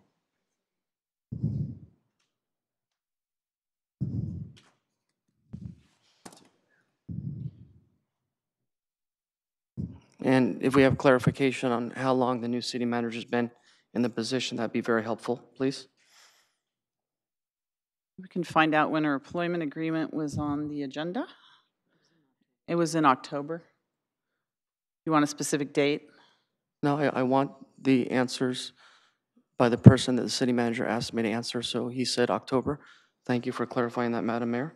A 4% increase to the city manager's current salary results in a new salary of $387,780.64. From what currently? I asked the delta, that's what I asked. Okay, so the beginning salary the current salary is $372,866. Okay, so we're right now on the agenda basically approving a $30,000 roughly, actually a little north of that increase. No, it's approximately $15,000. Yeah, but 4 and 4 is 15 and 15, so that's 30,000. So again, when was stated, I just, being here 12 years, number one, having an issue not answered by someone in HR is perplexing to me. And a personal day and a sick day, then someone else should have been here. It's just not the Santa Clara way. And then giving the face of our staff a $30,000 raise, not to mention the other benefits that she just mentioned recently, when we're having employees take 1 to 2% raises in negotiations, which their total comp is actually a pay decrease in some situations, it's just not the Santa Clara way to me. And I'm not trying to not be a team player, but this is obnoxious. It's just obnoxious. So if this is rubber stamped, I will be voting no for those reasons. And next time, please, could we have the Santa Clara way practice of having someone from HR here to answer questions instead of the city attorney? Councilmember Caserta will talk about the Santa Clara way, which is a majority of the council, and I'm sorry you didn't approve it, but approved the city manager's contract back in October of last year. And as part of the contract, her salary was tied to the Unit 9's salary increases. So this was already pre-approved, and it was approved by a majority of the council. So I'm sorry you're unhappy with that, but that's what happened. So, Madam Mayor, I didn't say unhappy. I'm saying, Madam Mayor, agreed to this. This is not something new. You're acting as if we are putting this on the agenda to give her an increase. We had already approved this last year when her contract was approved. Madam Mayor, I'm So I elected to understand this you were position. unhappy No, with no, no, that, I'm not but- unhappy. but- I have a right I to know you have a disagree with the right. majority. Can you let me No. finish, please? Okay. Okay? And what I am saying is, no, in my 12 years here, no one has got a aggregate of $30,000 raise being here less than 6 months. Okay? And I've never had a situation where I've had a issue like this not be answered by someone in HR. Okay? Well, part of the issue is we are supposed to direct our questions to the city manager and the city attorney. We don't direct our questions to any department heads. That's against our charter. Any questions we have on a regular basis, you can argue all you want, is we direct our, it's called councilmanic interference. What we do is we direct our questions to the city manager, to the city attorney, and they can direct the department heads that we do not control to answer questions if necessary, but that's the way we have And done Mr. it City in the Attorney, I have a past. quick question on And Robert's. is there a question that you had that wasn't answered by the city manager or city attorney? Do you have another question that you're unhappy with that hasn't been answered? I don't know why you keep saying the word unhappy. Just because I disagree with you doesn't mean I'm unhappy, okay? You've said that 7 times in the last 4 minutes. Mr. City Attorney, my other question is, in Robert's Rule of Orders, is the presiding officer allowed to ask questions first, or is that deferred after other council members ask questions? The chair is in charge of who speaks. So the chair can speak first all the time? The chair does speak first. In terms of asking questions, I mean, there are all kinds of Robert's Rules of Orders which are less formal than others. So my specific question, when the questioning occurs during Robert's Rule of Order, there's no practice on who speaks first, et cetera, in regards to the questioning Typically, part? there are rules of practice, but they seem to be violated all the time here. And again, I'm trying to drill down, what is the specific rules of order when the questioning side, clearly the presiding officer introduces the item? Well, that's a specific question. Okay. So the typical way that it's usually done is that the item is presented, the chair calls the question, the chair introduces the item, then there's usually a presentation if it's requested. Typically, you have these buttons here where you can request to speak. That's when you get the chance to ask questions. The chair recognizes the person who asked the questions, and then... So normally the chair is not the first person to ask the questions in Robert's Rule of Orders. Typically, it doesn't happen that way, no. So the answer is no. Thank you, that's all I have. All right. All right. I'd like to point something out, however, if I might, and that is that in this case, because the contract involves the city manager's compensation itself, the city manager should not be answering the question about her own contract, and it is appropriate for me to be answering the question as opposed to a subordinate of the city manager. So it's not inappropriate for the city attorney to take on the role of attempting to answer your questions. I'm always here trying to answer your questions in whatever way you'd like, and I'd be perfectly happy to find any answer that the council requests. And I never said that you answering them was inappropriate or that I was unhappy. I was saying it's highly irregular, and in fact, in my 12 years here, I've never seen it happen before. That's all I said. I have Councilmember Mahan and then Councilmember Kolstad pressed the old-fashioned way, so you're after that. Councilmember Mahan. Thank you. My question is this, is the city light's on. manager a member of Unit 9? She is not, nor can she be. Okay. And so I understand this is a contractual issue, and we are giving her this raise by virtue of her contract, and I have no problem with that. We all knew what we were getting into as we went into the contract. And this action that we're approving here tonight, or is up for approval here tonight, is not just the city manager's compensation, it's also the miscellaneous Unit 9 4% compensation increase and a 4% for 2017 and 4% in 2018. And can you tell me how the 4% increases came about for this unit? I mean, do not they follow their larger units? The management unit follows the sort of rank They and were file unit? negotiated through the collective bargaining process. Right, but are their raises not automatically following? They don't. Each of the units negotiates their own cost of living. A lot of times they end up following each other, but they were negotiated. And in this case, did they follow?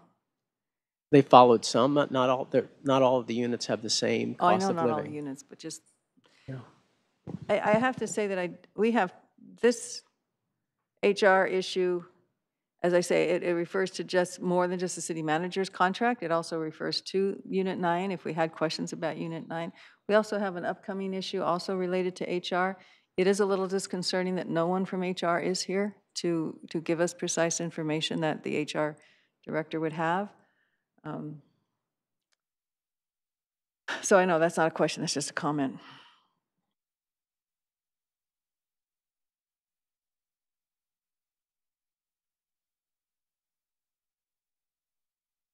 Are you finished, Councilmember Mahan? Oh, okay.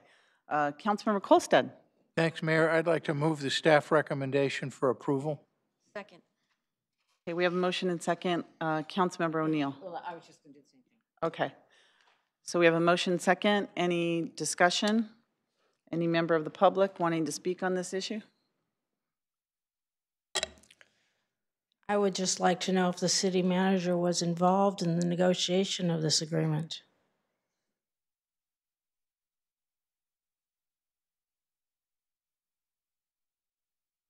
I'm waiting for an answer. I'm waiting for your time to. Okay, I'll stand here till the time expires, waiting for the answer. Do you have any other comments? Well, any other I have to questions or agree comments? with Councilmember Caserta. We're in a city that's upside down financially, and we keep giving out phenomenal amounts of raises. We're hiring people without having jobs advertised. We're bringing in new people in positions we've never had before. We have more and more highly paid people coming on board that we've never had before. And I have not seen any additional revenue come into our city. So I think we're heading down, the rat hole again. And I think the council needs to get their arms around another potential problem. This is not Sunnyvale. Sunnyvale had phenomenal problems with this team. And I think unless we take the blinders off, you guys need to start asking some tough questions. So please start thinking out of the box and start worrying about the citizens. And how did the citizens get a voice and we recycle our trash, we need to start recycling some other things out. Thank you. Thank you. Councilmember Colstead? Mayor, my recollection is that Unit 9's multi-year contract, their MOU, was approved before the city manager was hired. I see some Unit 9 members out there. Am I correct in my recollection of that? That this contract was from before? Maybe, maybe not. But I'm pretty sure I'm right about that. All right. So yeah. the city attorney is authorizing or has said that it's appropriate for me to speak on Unit 9. This is an agreement that the negotiation process and the contract expired in December. And upon my entry, there was already some conversation related to negotiations. However, the issue came to close sometime in early January. I represented the city team. I did not represent the Unit 9 team.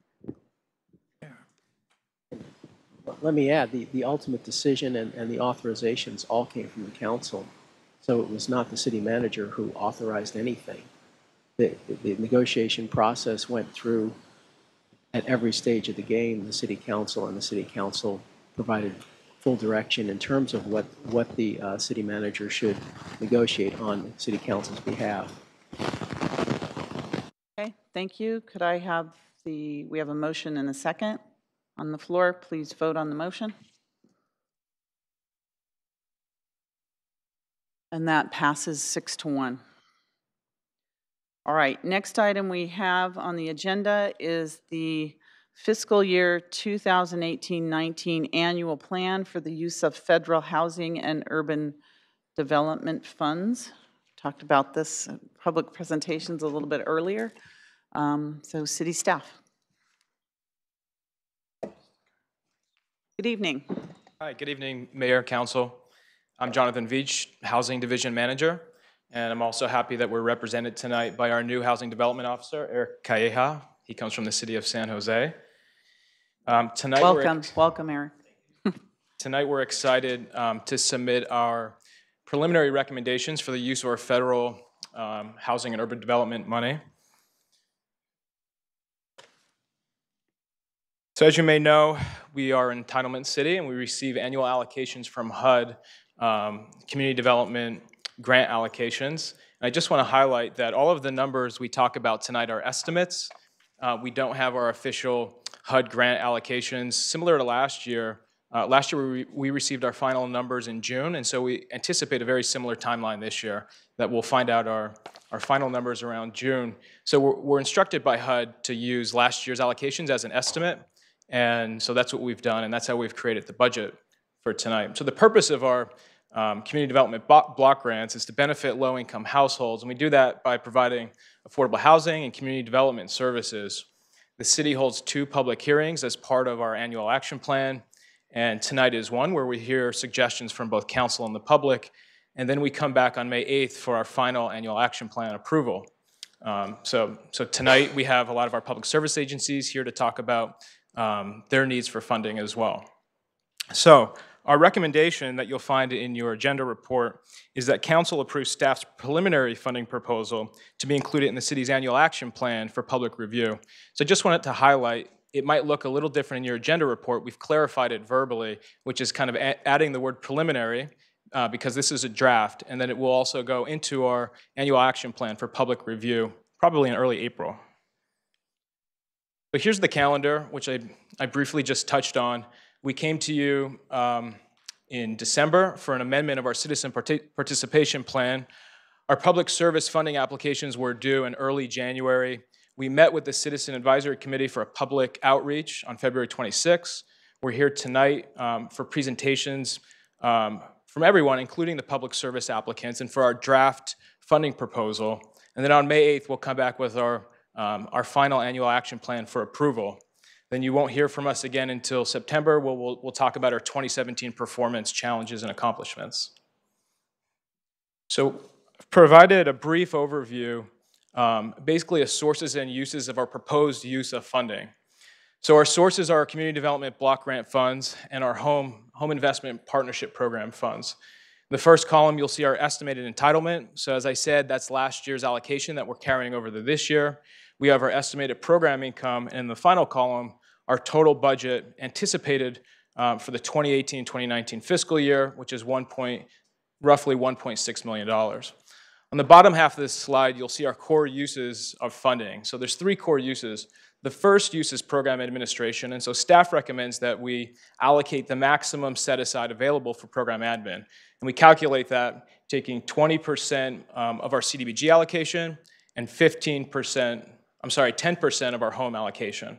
So that's kind of the maximum set aside for program admin. Budget item number 2 are public service agency allocations, and again, we're recommending the maximum set aside for public service agencies, and that amount is 15% of our CDBG allocation. And then budget item number 3 is our core city housing program. So we have 2 core city housing programs, and essentially we use the balance of funds through those 2 core programs. So we've tried to simplify our budget and uses this year and kind of streamline the whole process. So before I get to the public service agency discussion, I just wanted to touch on our 2 core housing programs, budget item number 3, which are our neighborhood rehab program and also our tenant-based rental assistance programs. So our NCIP program started in 1976, and we've helped rehab over 1,500 homes. We focused the rehab on health and safety issues, current code violation reconciliation, and addressing accessibility. These loans are structured as deferred loans up to 20 years, and they pay 3% simple interest. And the beauty is we get the loans back with interest over time, and we can recycle them, loan them back out for projects. And so it really creates a sustainable program, whereas if you grant the money out, it's gone, and once HUD goes away, you never see it again. So we're hoping to build a really sustainable neighborhood rehab program. This is just a before and an after picture of one of our most recent projects.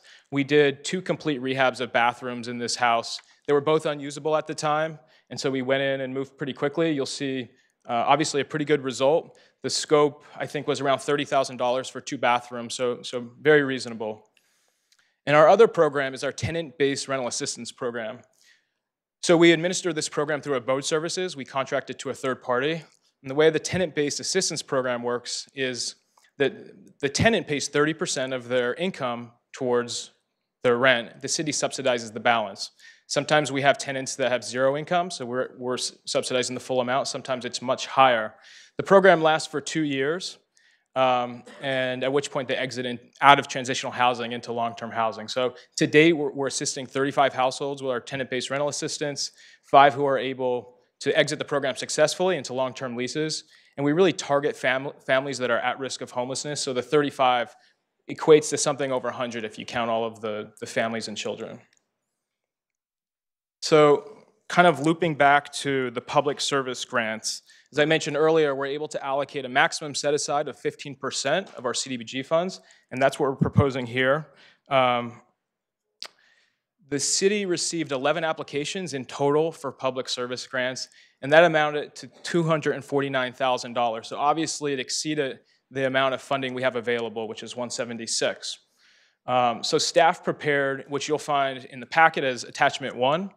These are staff recommendations based on, our public service recommendations based on a budget of $176,000, roughly. And so I included a slide of attachment 1. You also find it in the agenda packet as well. So these are the proposed recommendations with the HUD budget, with the CDBG budget, I should say. So as part of our public outreach process, we attended the CAC meeting on Monday, February 26th, and we had all of the public service agencies attend as well. And staff really felt like it was a successful meeting. There was a great turnout. All of the public service agencies were present, and we really heard compelling requests for this funding. I mean, these agencies are lean. They're based off mostly volunteers, and they do really great work, on the ground in Santa Clara. So we were inspired and motivated by the meeting. We also heard really good ideas about improving the programs and putting together synergies between certain agencies that can work together. So it was kind of a good brainstorming session as well. At the end of the meeting, I would just say kind of the general feedback, and the way we ended the meeting was staff would go back and look for creative solutions to expand our public service budget. That was essentially the general feedback. So what we have prepared is an attachment 2, which is an alternative recommendations for funding, and this would require a general fund, a one-time appropriation of $45,000. And so it shows up as alternative number 3 in the agenda report, and this would essentially require council to refer this item to the 2018-2019 budget discussion, or budget study session, I should say, for further discussion. And so I've highlighted the alternative funding proposal here, and what we've done is broken out 3 of the public service agencies that would potentially be funded through general fund money. So I've fielded some questions about why we decided to pool 3 agencies and break them out essentially. And really the reason is we wanted to avoid commingling CDBG and general funds. There's also administrative efficiencies to us by reducing the number of HUD grants. And so we want to make sure that these agencies are treated the same as all of the public service agencies. So it would be a 2-year contract subject to funding and performance, just like all of the other funding agencies and manage their contracts essentially. And so in conclusion, I've listed out the alternatives for council decision tonight in our recommendation. Alternative 1 is that council approves staff's preliminary funding proposal to be included in the city's annual action plan for public review. That's attachment 1. Alternative 2 is that council note and file the oral testimony we heard tonight as part of our funding recommendations. Alternative 3 would be to refer to the 2018-2019 budget study session, a discussion to potentially fund one-time appropriation of general fund monies, $45,000, to expand our public service budget. So staff is recommending alternatives 1 and 2. And with that, I'll be available for questions. Are there any questions? Councilmember Davis.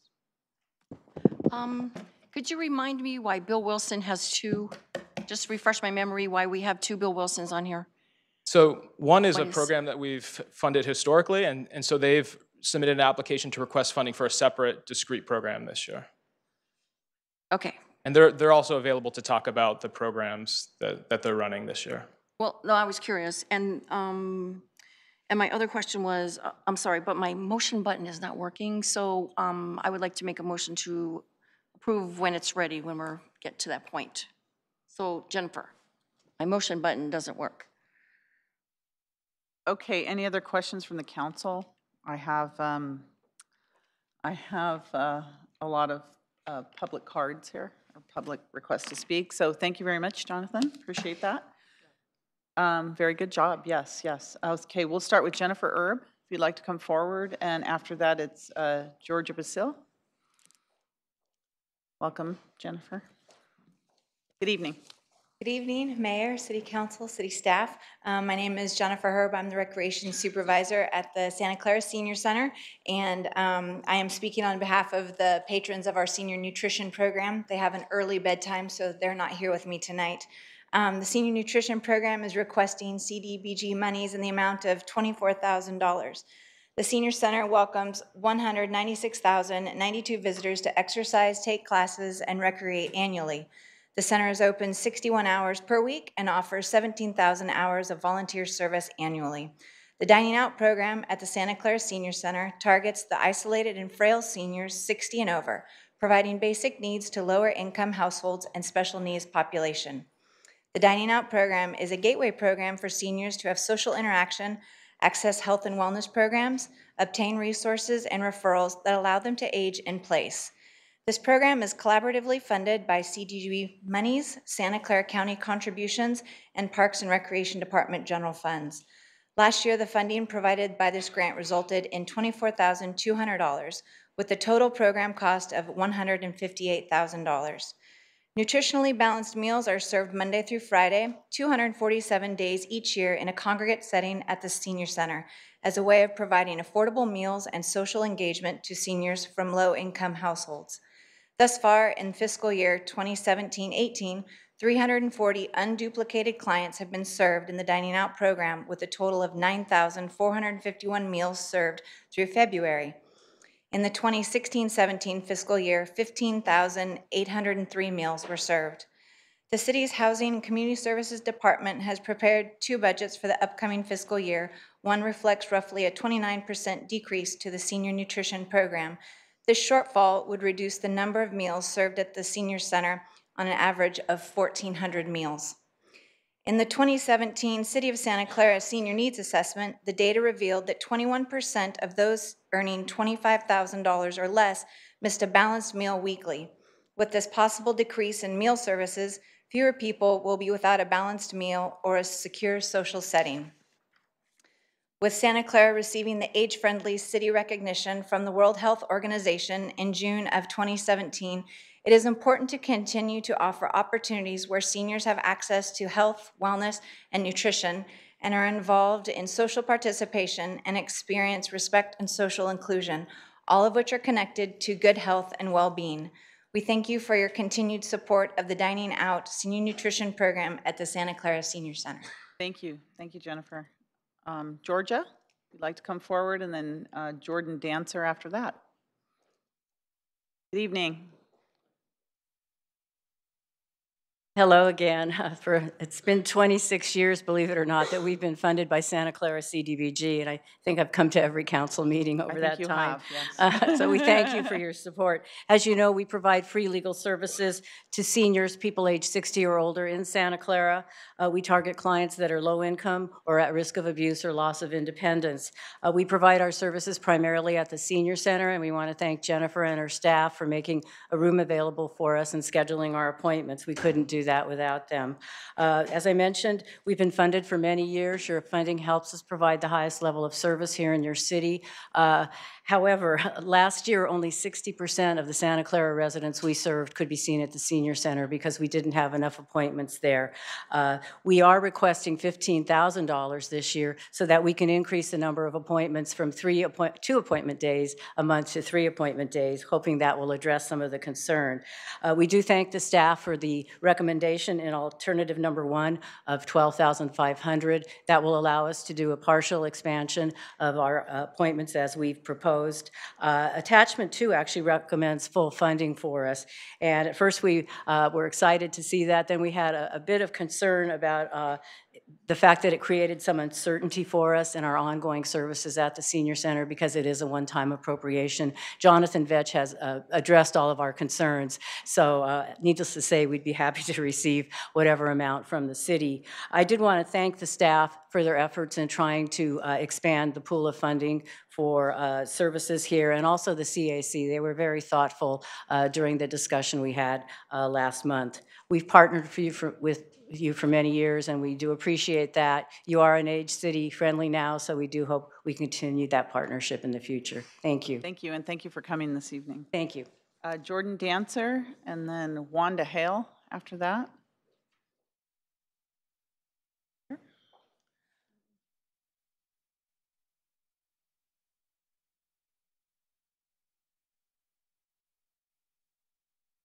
Good evening.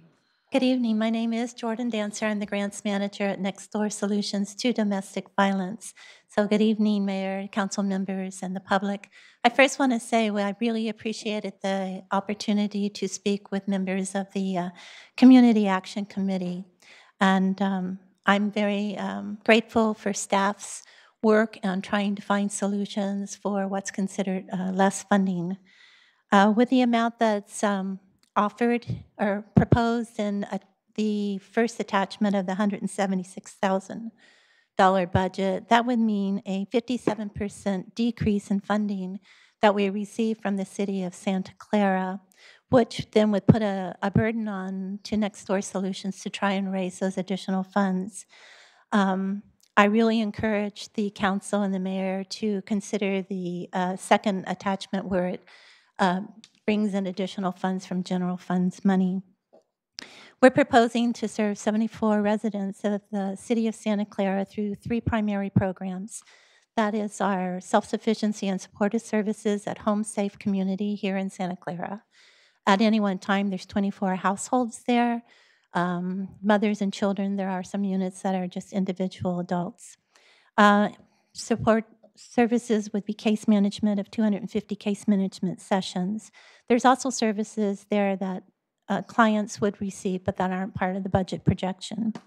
There'd also be 72 combined support group sessions, also 135 bed nights at our shelter. So services are provided primarily at Home Safe, at our shelter, which is at a confidential location.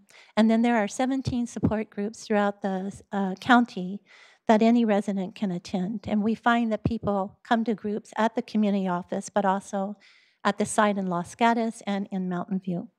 So they don't necessarily have to come where they live. It could be where they work or go to school.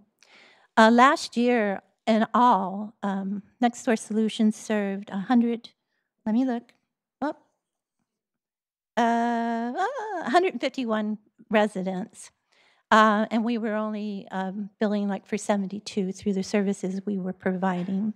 So there are a lot of other services that our residents come to that aren't part of the proposal. Thank you. Thank you. Wanda Hale,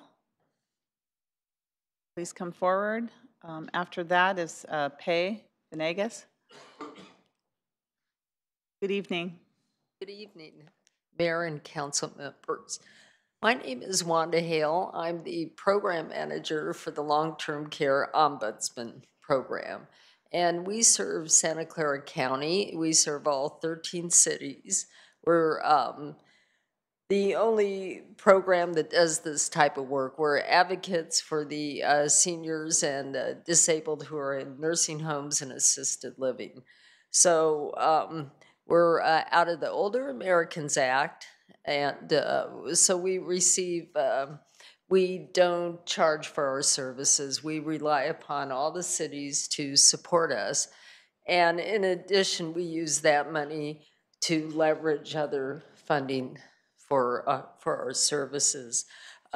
Essentially, in Santa Clara County, we go to 53 nursing homes and 300 and something assisted living facilities. We have 3.5 staff ombudsmen, and we have close to 40 volunteers. So in your city, you have 2 nursing homes and 13 residential care facilities, so approximately 550 beds, which we try to see every month to go in and see what the residents, what kind of issues that are happening. For the most part, we do investigate elder abuse. That's really our focus, and we are the only service that does that in Santa Clara County.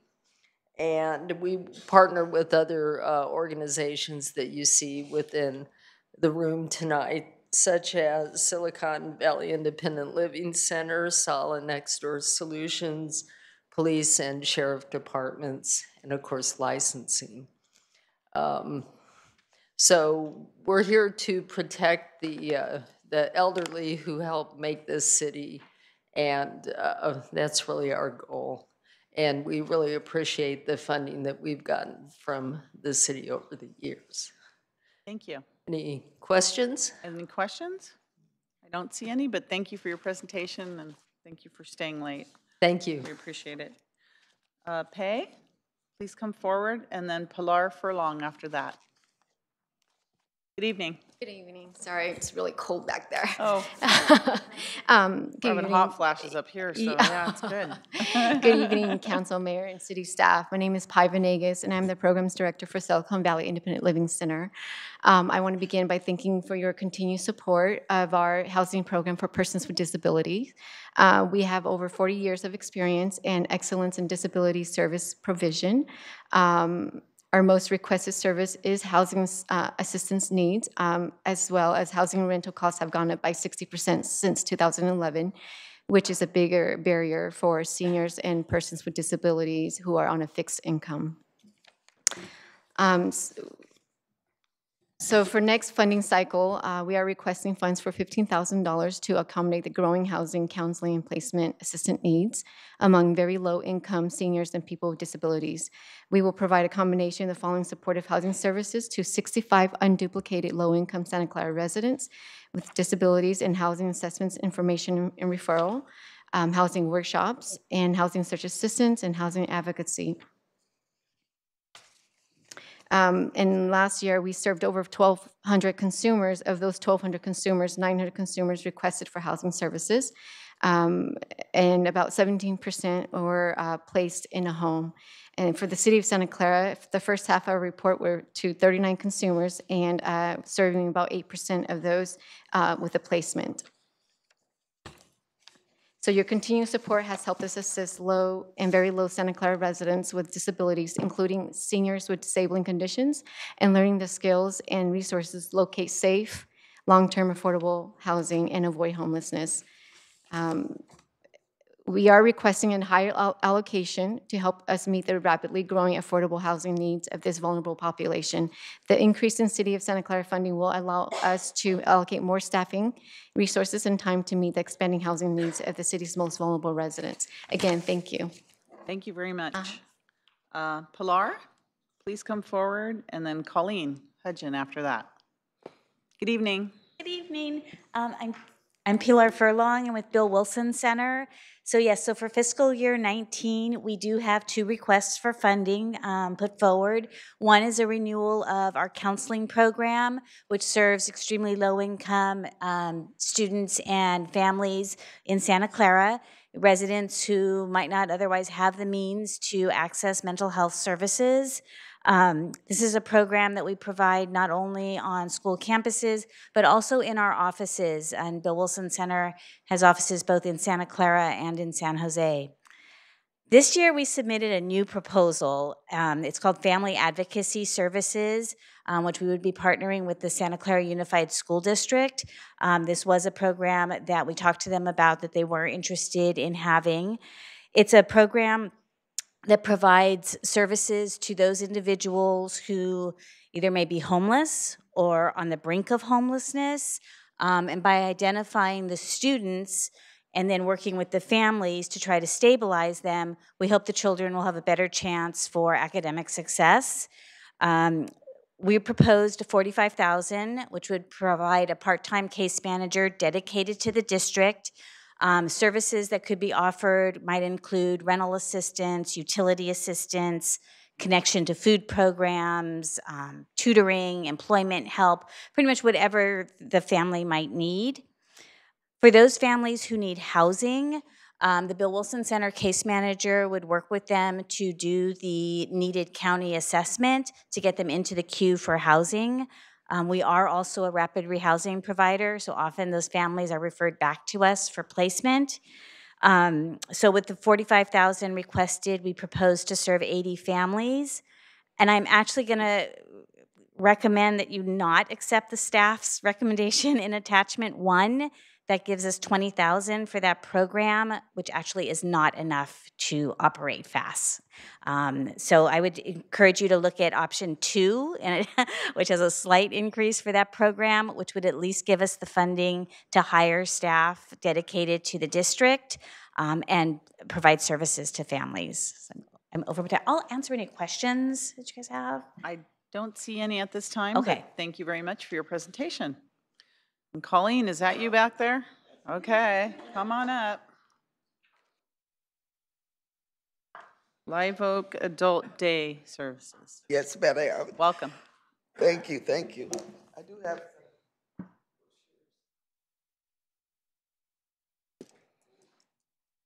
Good evening, Madam Mayor. Good evening. Wonderful council members, staff, and Jonathan and your staff and the CAC. We are really delighted with both recommendations. And since Jonathan has addressed our concern, I'm thankful for the city and your support in either the attachment 1 or 2.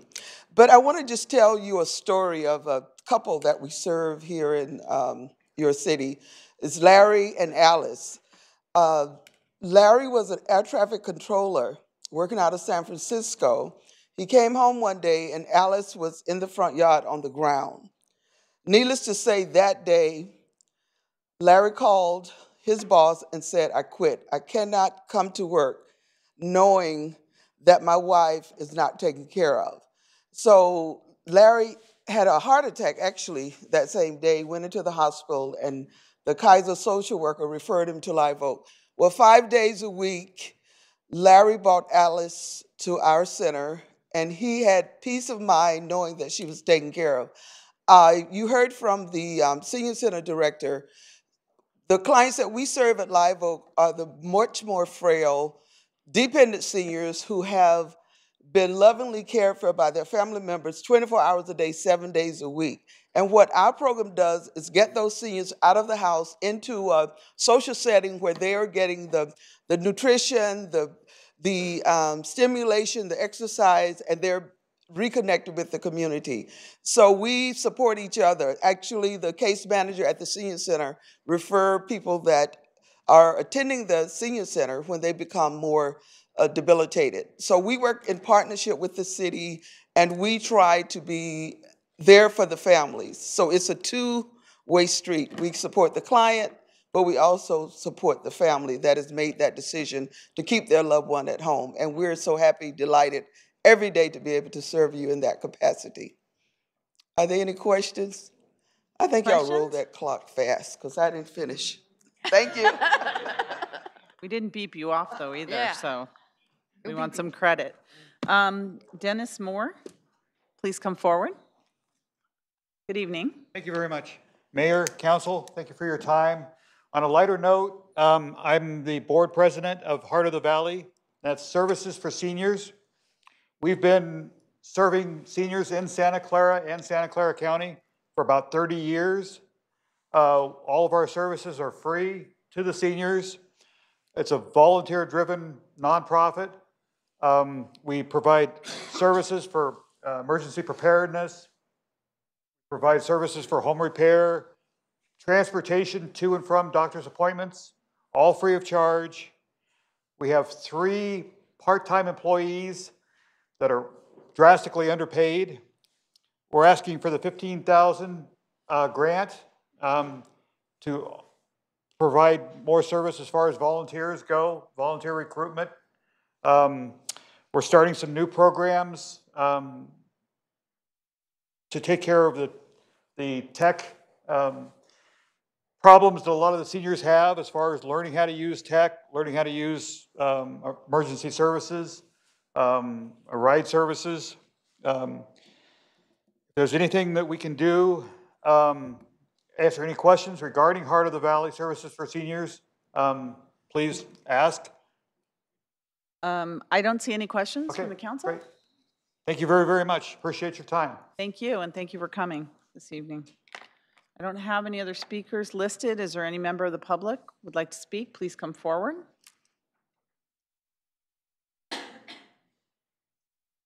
Yes.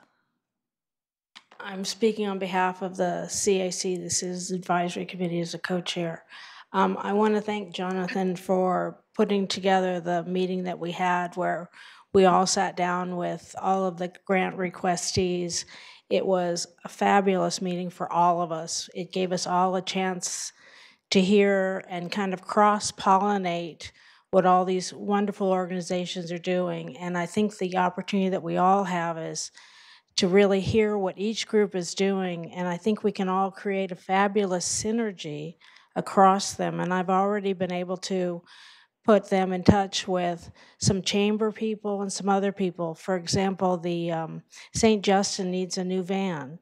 And I think that if we all put on our thinking caps, we could think of some people that might be able to get them a van without having to use these, precious few dollars that we have. So I think if we start looking at these differently and start thinking about other programs, for example, we have a lot of elderly that want to age in place.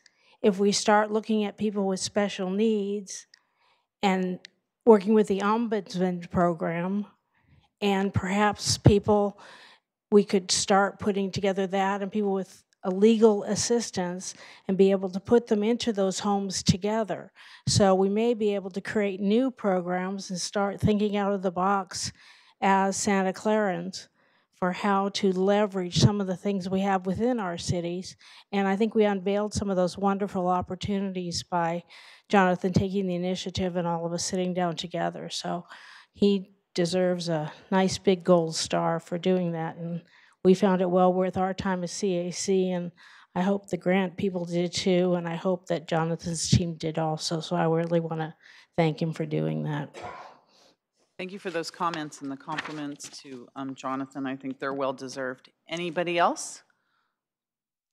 Please come forward. Good evening. Hi, good evening. I think we were supposed to have RSVP'd. I'm from the YWCA. Go ahead if you'd like to speak. Yes. Good evening. Good evening, Mayor, City Council, and City staff. My name is Angelica, and I'm speaking on behalf of YWCA Silicon Valley. I would like to start by thanking the City of Santa Clara for your support in the past and for the opportunity to submit an application once again.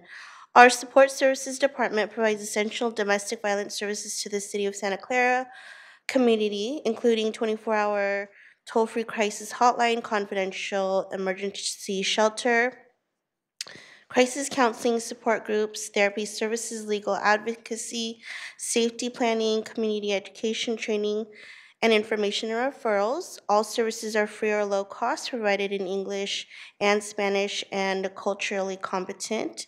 Services are provided at our main downtown San Jose office, North Valley office in Sunnyvale, and at our confidential emergency shelter. The proposal that we have submitted is requesting $15,000 in funding to provide City of Santa Clara residents with essential domestic violence services, including emergency shelter, counseling, legal advocacy, and crisis line support. So on behalf of our staff, volunteers, and the clients we serve, thank you for your support of our program. Together we can empower our diverse community to live free of domestic violence. Thank you. Thank you, and thank you for coming this evening. Councilmember O'Neill. Thank you. And I don't know if I should address this directly to Jonathan. I know he's been talking to our NCIP review committee.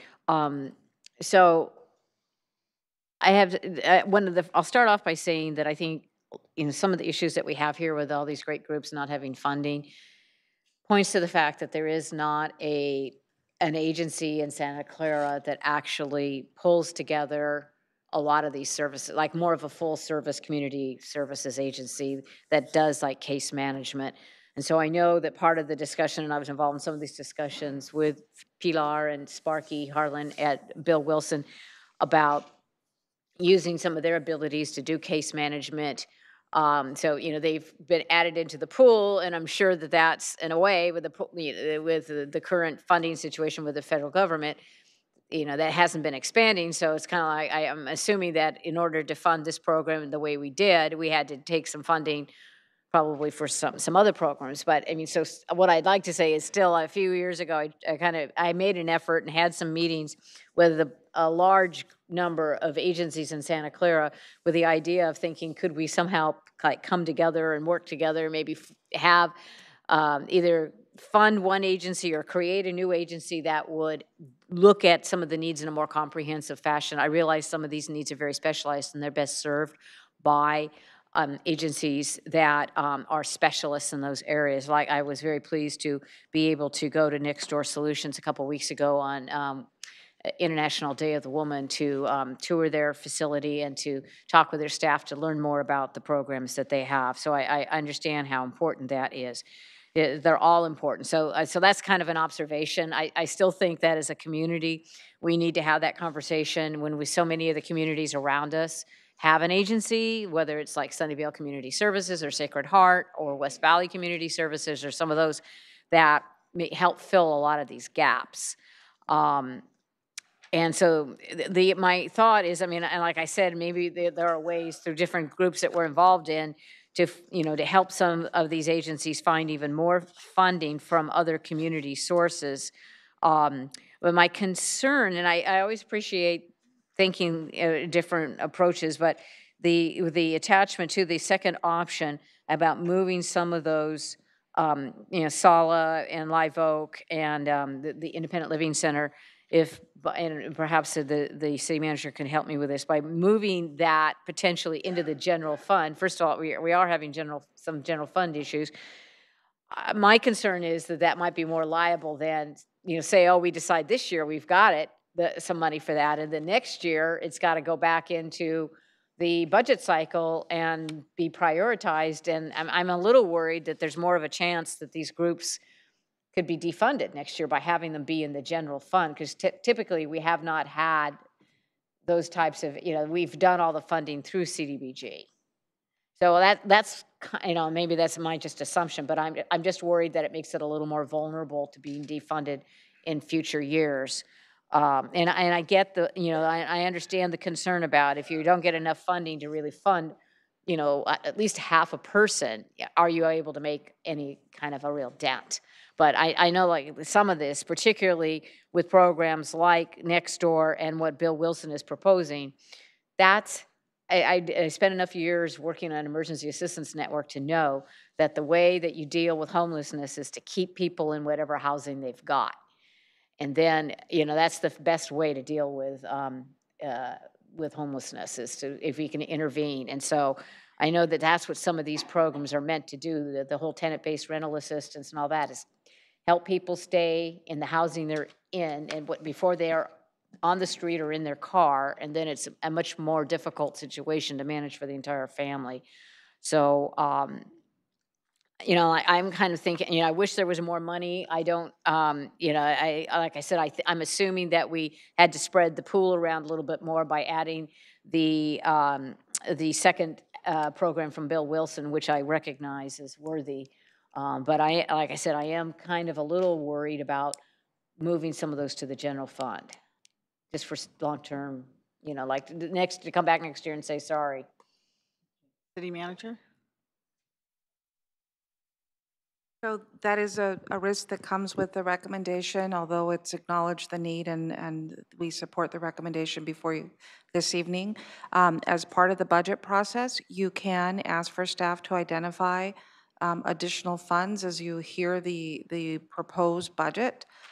You have options of taking from your reserve if you decide to choose to fund these in the future going forward, or this could be a one-time allocation. It is entirely your decision in terms of how you want to handle going forward through the budget process. So there is time to make future decisions on this, and you can certainly set policy around this as part of your budget deliberations. Right. Councilmember Davis? Yay. Okay. Got a motion? I've got a motion. Okay, with listening to the city manager in that, I would like to make the motion to take the alternative of number 3 and refer to the fiscal year 2018-19 proposed budget study session for the discussion potentially for the one-time appropriation of general fund monies in the amount of $45,000 to fund additional social services. I look at this second attachment, and I understand that Bill Wilson and Pilar, you came up and you said you have another program, but there is a dire need in our community right now, and the thing that really broke my heart was when the state had funding for $2.5 billion for mental health, and they did nothing with it.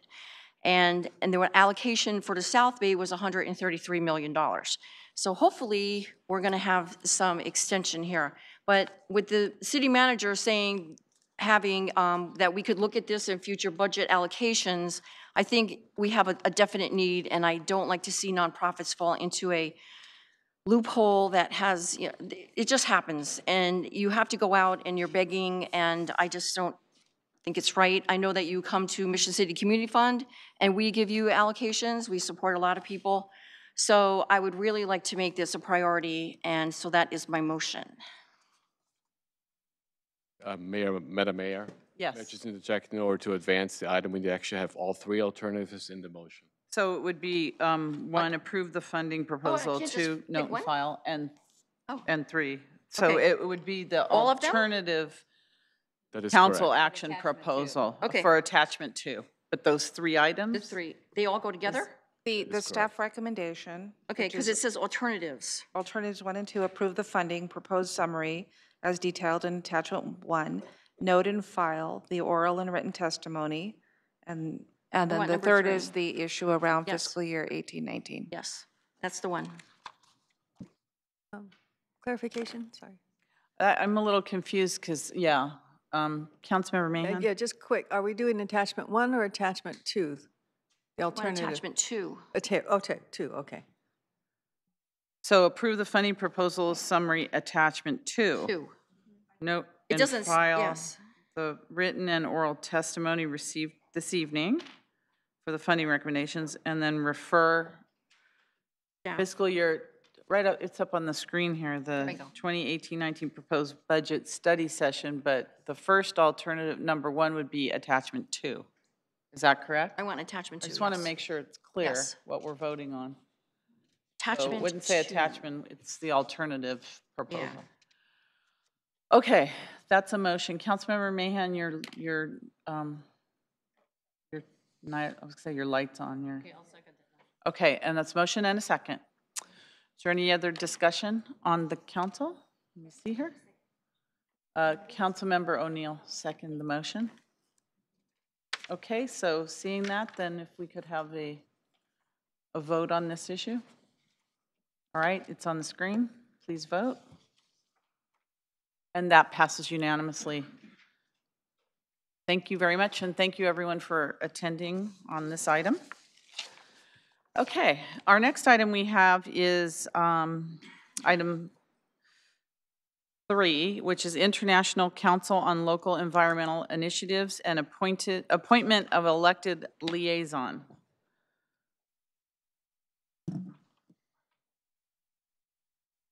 Good evening. Good evening, Mayor, Council. Sharon Goey, Building Official. Staff is requesting the Council to designate a primary elected liaison for the ICLEI membership. For background, staff has been preparing to update the city's climate action plan. And as part of that effort, it would be beneficial for the city to join the International Council on Local Environmental Initiatives, or ICLEI.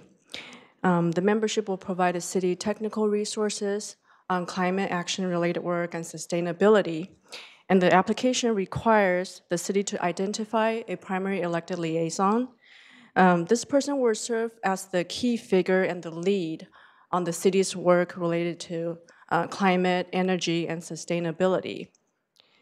And the annual membership is $17.50 a year, and it's divided among 3 departments: community development, public works, and SVP. So the request tonight is for the council to designate a primary elected liaison in order to complete the membership application. Okay. Thank you very much. Councilmember Mahan, you have a... Yeah, so my question is if we appoint, and I would imagine we would want to appoint the mayor as she's the highest elected official, but if there were any commitments or anything that she can't fulfill, can she delegate it to someone else, like if there's a meeting to attend or something like that?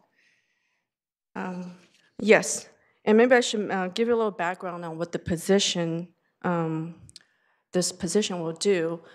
This is the key figure that will be representing the elected official for all the sustainability work related to the community. And that person will be receiving the invitations to events and conferences, climate summits, and also receiving any invitation to feature the city at those events as well.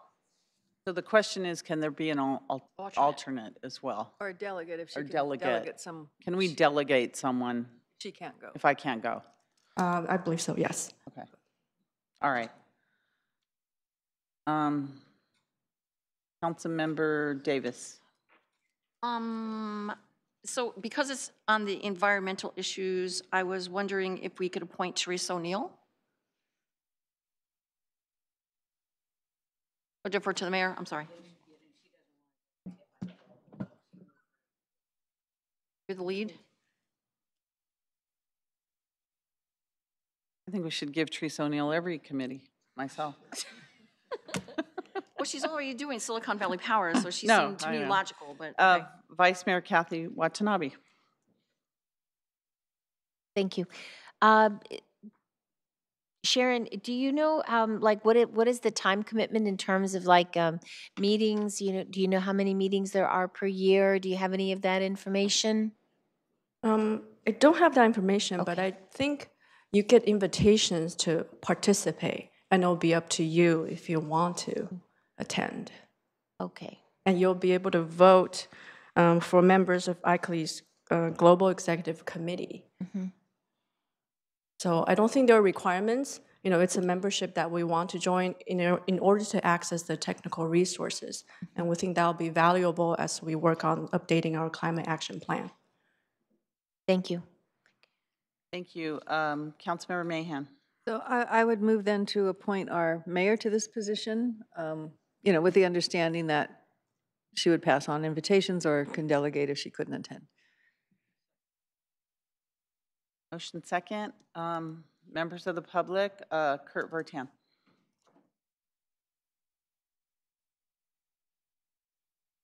Evening again. I think it's great that Santa Clara is getting this position. I am a little concerned that if it's an elected official, that there's going to be a timing issue, and this is a critical thing for the sustainability of the city and the area. And I think it's great that you guys are doing it, but I hope you can spread it around so that one person isn't kind of saddled with all that. So, but I think it's great. So thank you for getting this done. I think they're asking us for an elected official. So, yeah. Okay, any other members of the public? Okay, no other speakers. There's a motion. May I just clarify? Yes, So I please. hear the motion that it's to designate mayor, but did I hear anything about actually having an alternate included with the motion? No. Okay. Understood. I would hope that we could, anyone on the council would be able to go if I wasn't able to go. Right? To be announced, we don't have to actually, okay. All right.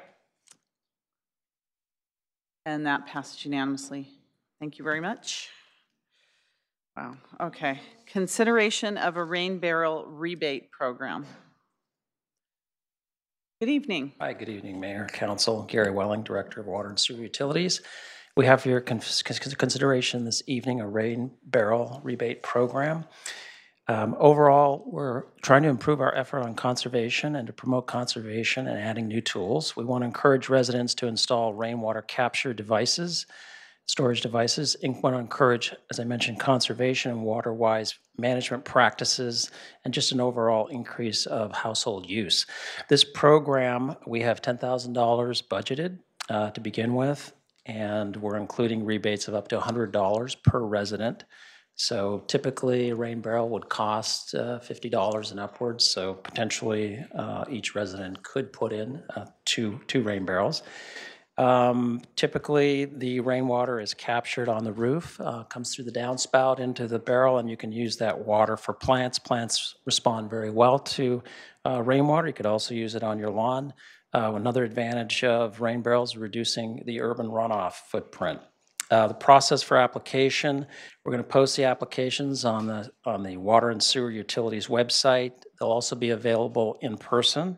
We'll ask residents to purchase, install, and keep the receipt and fill out the application, turn that in, and then we'll do the credits or checks on the rebates. There's no permits required by Building and Safety, so there's a pretty simple installation. We plan to use social media, the city manager blog, utility billing inserts, and our website, and then we'll come back in a year and give you an update on the program. I'm available for any questions, as well as Mike Vasquez, our compliance manager, who's developing this program, and will manage it. Okay, thank you. I don't see any requests. Are there any requests to speak by the council? All right, Councilmember O'Neill. Okay, thank you, Gary. So I guess I've seen some of these systems, and I used to, during the last drought, I was trying to capture water out of my washing machine. But so there are systems that would help people be able to either transport the water, because I'm sure that water barrel gets very, very heavy. Do they have to just use like a bucket or something like that then to distribute the water, or are there other means? Yeah, it's a good question. There's usually a spigot at the bottom of the barrel, so you would actually fill up containers, maybe two gallon or less, and then you'd use that on plants. Typically, people use the rain barrels on the plants because plants respond really well to it. So that's what I've seen. Has the city looked at all into having rebates on like gray water systems? So the district does have gray water system rebates, and so we could use the rebates from the district if we wanted to, but we don't have that ourselves. We would piggyback on the district on those rebate programs. Okay, great, thank you. Okay, thank you. Any other questions from the council? All right, seeing none. Any members of the public? Okay, seeing none. Do we have a motion? I'd like to make the motion, but my thing's not working. Councilmember Davis would like to make a motion. I'd like to make the motion to approve the program. Second. Motion and second. All right. Please vote on the motion.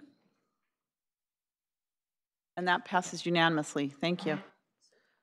All right. Thank you, Gary. The next item on the agenda we have is action on the elected chief of police cost of living request and on the elected chief of police and city clerk compensation setting program.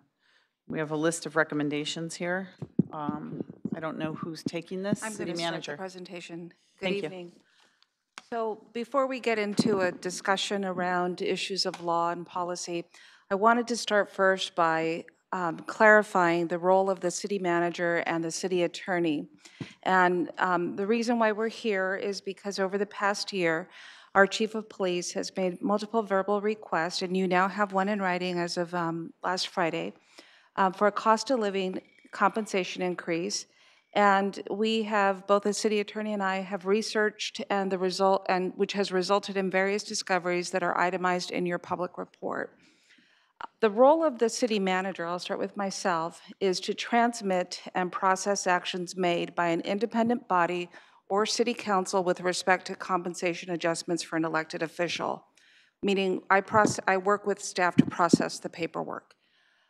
It is inappropriate for me to determine compensation increases for any elected official, and it is also inappropriate for the city manager or my staff to process any compensation increases without complying with the law. And the city attorney's role is to advise on the legal requirements. And so with that, I'm going to pass it over to our city attorney to go through the legal requirements. So first of all, I'd like to explain to the council and to the public that my role in this has been extremely limited. I think that there are some people that think I had more to do with what happened here than I have had. The entire interaction I've had with this began on March 21st, 2017, when Unit 9A, which is the police management unit, was being approved in closed session. About 2 hours before that happened, the Human Resources Director called me up and asked me to report out a change in the police chief's compensation out of that closed session. And I knew, even at that time when I was being asked to do that, I knew that that could not happen under the Brown Act. And I said, I can't do that. That's not a proper way to change the compensation of an executive of the city. And so I said, I can't do that, and that did not happen that night. So unbeknownst to me, however, I learned just a few days ago that, in fact, the police chief did begin to receive an increase commensurate with the same increases that had been approved in the MOA to Unit 9A.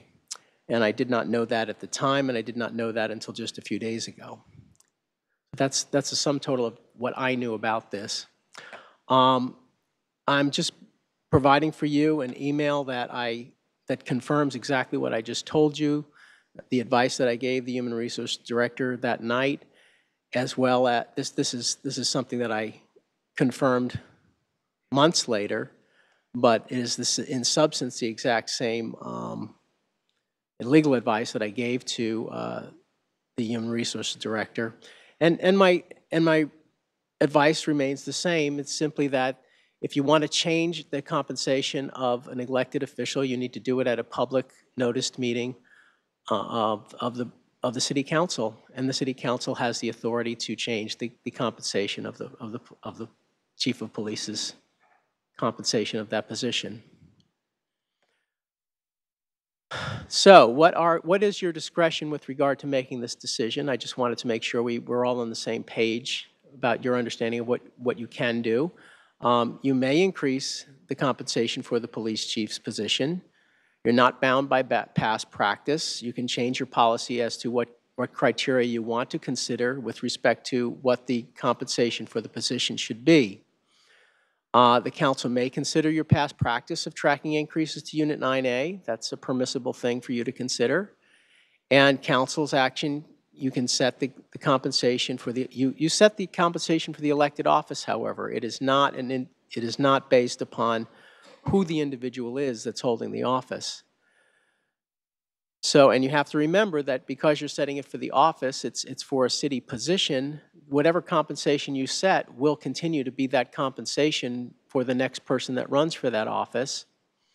Of course, if at the end of the term you wanted to reconsider what the next person who was elected should receive, I would suggest that you change the compensation for the next term prior to the beginning of that term. Okay? And then what about step increases?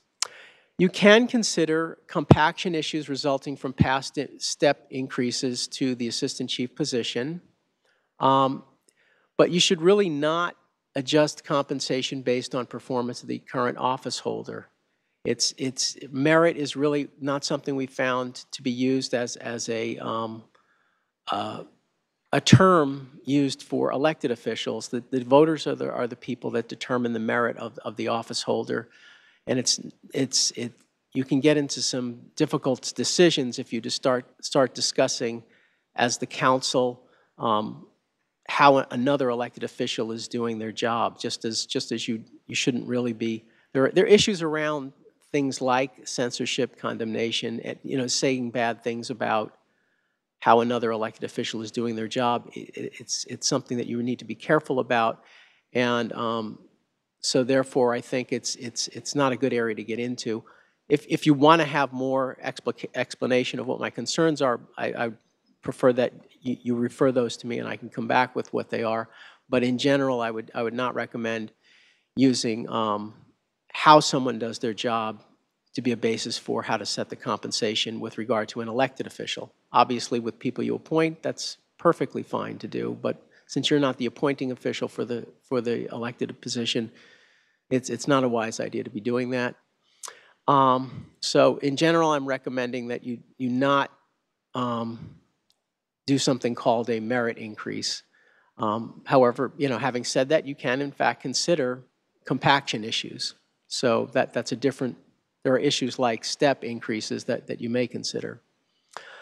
What about that? So the one area where if you start considering compaction and a step and a percentage over a certain step, the one area you need to be careful about is if you set a rule that's something like an automatic percentage over what the assistant chief gets, because that's typically how you judge that kind of thing, then you may get into a conflict of interest issue. So in other words, if you said, let's make the police chief's salary 5% over the actual granted salary of the assistant police chief, if the chief is then making the decision, how much of a merit increase do I give to my subordinate, and that automatically results in an increase to his compensation, that puts him in an area where I don't think he would want to be. That would be an area where could be accused of a conflict of interest.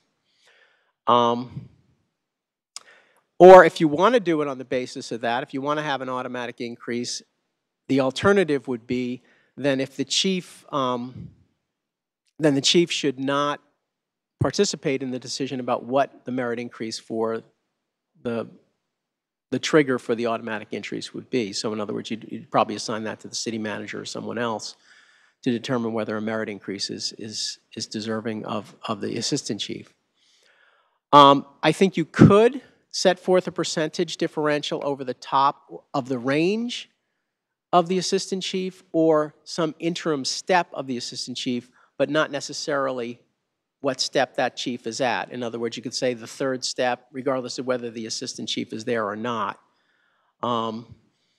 So in fact, I did do a brief overview of how the most analogous position for this is a sheriff, because sheriffs are all elected around the state.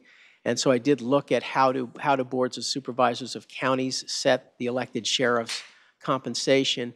And typically they just simply set it by ordinance at a public meeting of the Board of Supervisors, and it looks like it's just some percentage over what the assistant sheriff is making. So that seems to be how they do it. That seems to be what they're doing. I did want to note, however, that I did look at the state constitution as how does the state set its the salaries of its, or the compensation levels of its elected officials. And what the state does in the state constitution is there's a citizens committee, a separate independent citizens committee that does it via a procedure that's set forth in the state constitution. If you're interested in an idea like that, I can provide that information to you. And in fact, the Charter Review Committee did something similar for the City Council, and we're offering that in the memo as another alternative if you want to have that committee look at what the compensation should be. So those are the parameters, the legal parameters of how you can decide this. Neither the city manager nor I are making a recommendation of how you should do this one way or the other.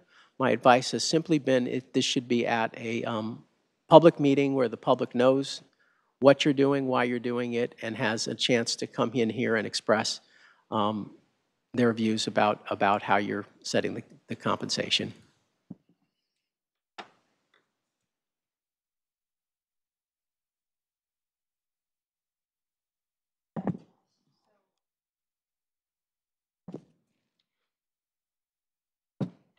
As already written up in your report, but for purposes of the presentation, many practices and procedures for setting compensation have been at variance with state laws, was our finding.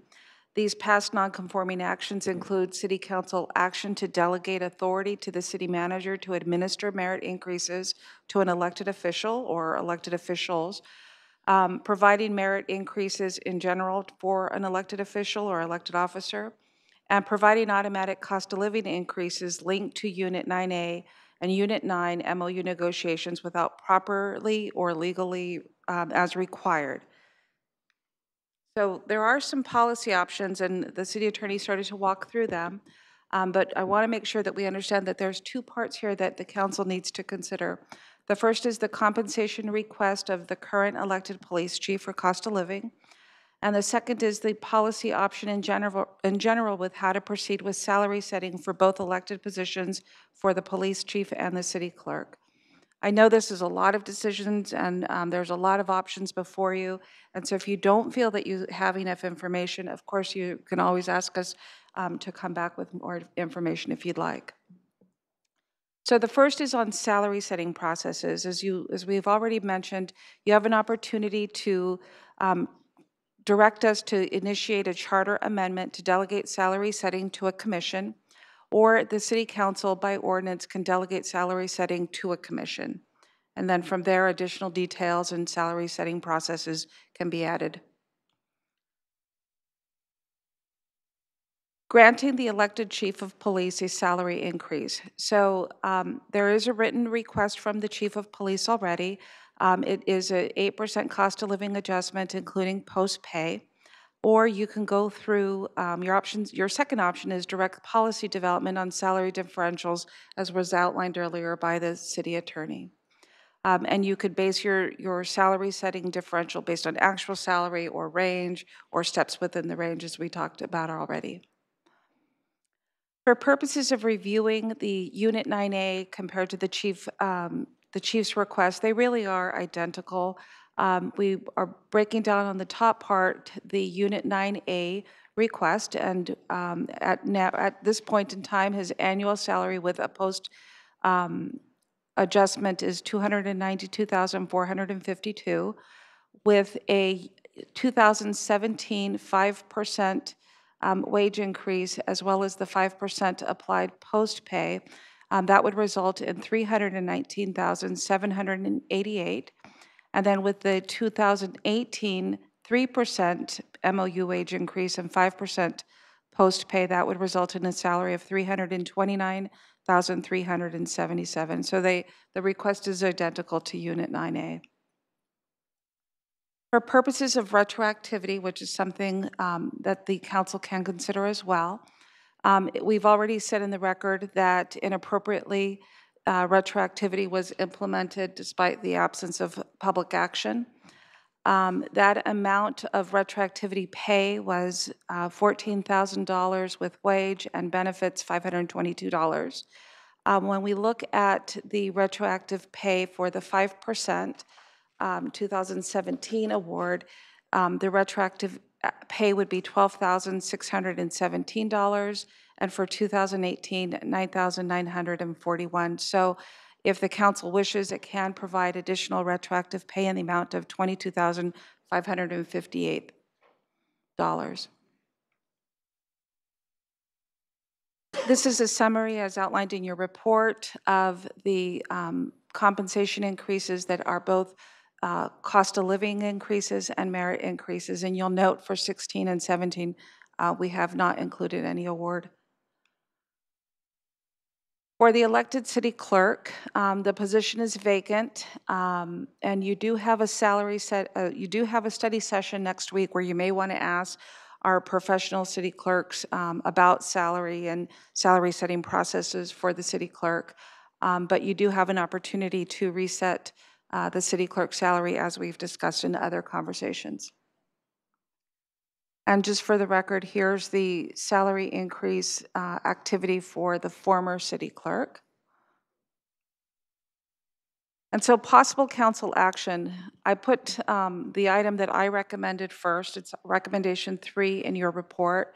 And that is that I recommend that you, as the council, approve the current salary setting, current salary setting process, but that you take action to repeal the previous city council action to delegate to the city manager to administer merit increases to elected officials. That we discontinue the practice of granting merit increases to elected officials, and that we discontinue the practice of granting any increases, including automatic cost of living increases linked to Unit 9A or Unit 9 negotiations without proper public disclosure as noticed at a regular council meeting. For salary setting, we've outlined the options for you. I have no recommendation. It's entirely the decision of the council.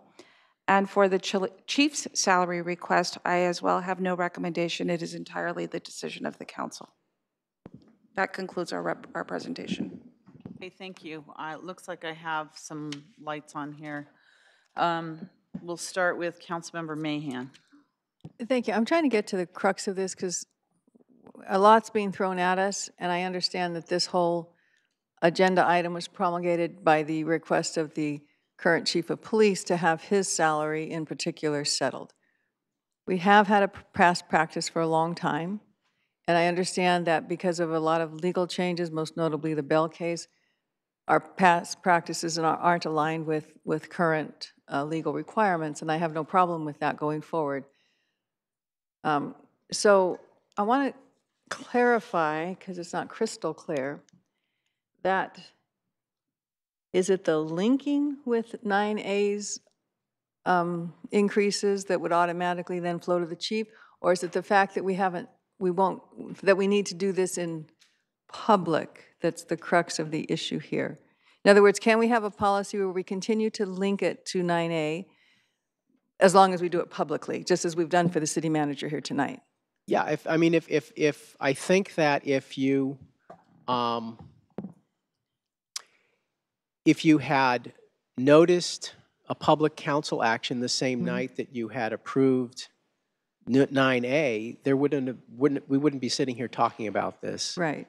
And we didn't know better. I mean, I admit we didn't know better at the time. So that was the only reason that increase did not go into effect. If there had been a public disclosure that this is a potential thing that you're going to vote on, you need to vote on it separately. And you can, in your minds, you can say, this is our policy. We want to link it to 9A, whatever they do. We'll just go up by this amount. But the problem with, there's a little bit of a problem, and that is that because of the merit increases, that essentially moved the chief up in steps, so that when you have the cost of living, that's another problem. And and I understand we're here tonight to try to cure that or find a way to cure that. Right. So my question, though, as far as the current negotiating periods of 2017, 2018, can we cure the fact that we didn't do it publicly by doing it publicly here tonight? Yeah, tonight or at any time. Yeah. All right. Have to be noticed. And can we separate these two? Because it seems to me that to come up with the proper policy, especially since we're studying the city clerk in such depth over the next couple of weeks, can we defer that larger policy issue and get more information and consider these are entirely up. These questions are entirely up to you. All right. So my questions then too, because I'm reading the memo that started this whole thing.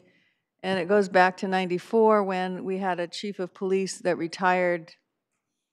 So we had to call for a special election, I guess. I don't know if it's a special election. But anyway, they were going for an election for the next chief. And the council then adopted two separate policies as I read them. One was to set the salary for the incoming elected chief of police at 5% above the assistant chief of police. And that was to just set that salary for that election. And then going forward, they adopted another policy that the chief of police would not be assigned to any bargaining unit, which before the chief had been assigned to Unit 9A, as I understand it. So they were taking that away, but they adopted the policy that the annual cost of living and other benefit increases would be the same as Unit 9A. Even though much like we, contracted with the city manager to have her follow Unit 9 and have those be done. Now, as far as we know, has that policy ever been superseded or even reconsidered?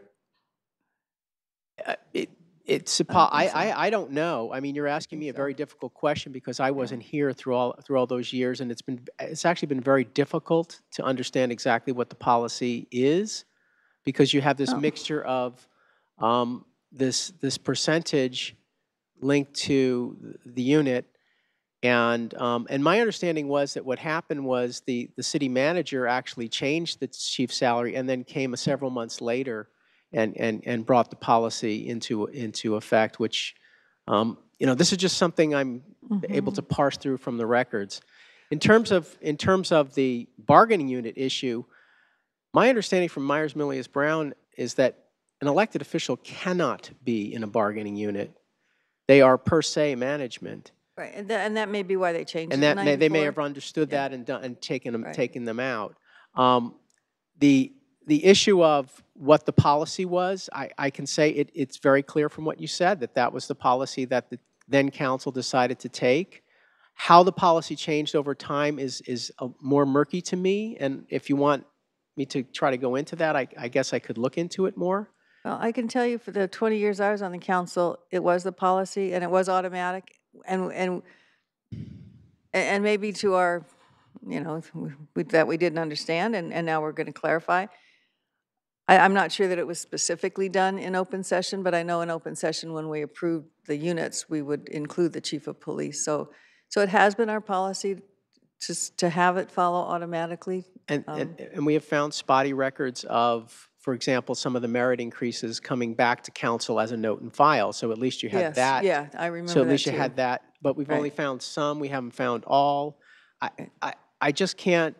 And then we went to give that you range system where the city manager had some discretion, and within the range, it wouldn't have to come back to us. So yeah, I know there's been different things. Okay. The record isn't clear, but what is clear is that the public action by the council for increases for the chief of police have not been consistent. And that is you can set the policy to link it to 9A and say that's how you want to handle it going forward, but each action has to be approved publicly and read into the record. Yeah, I understand that that's the problem that we need to cure. Yes, and I just want to clarify, there was some question as to whether it was properly noticed. This item is properly noticed if that's an action the council wants to take for a compensation increase for the chief. I do remember some discussions that the reason we wanted it simply to be linked to 9A and just follow along was to avoid any discretionary action. You know what I'm saying? Just to keep the chief of police on par with the rest of the officers and department. But it was more so it wouldn't be so discretionary, that it would just be sort of automatic. And I just think that's the policy and the practice we've had for as long as I've been on the council. Okay, so thank you. All right, Councilmember Davis. Okay, so I guess, so there is no real definite defining what is a merit raise anywhere in policy, right? Is that what you concluded? No, typically you have the persons over whom you typically would have a merit increase would be people that you appoint You too. But we're talking about electeds now. So it's a process. It's a term that we have not been able to find with respect to other elected officials. So do we have And a the merit approval rights for increase that? inherently is based on performance and someone's assessment of an individual's performance. It would be inappropriate for the city manager to provide a merit increase based on performance to an elected official. So that is a core issue that's been problematic here. And both of us are recommending tonight that you do not, if you want to give the chief an increase, if you think it's appropriate for that office to have an increase in compensation based upon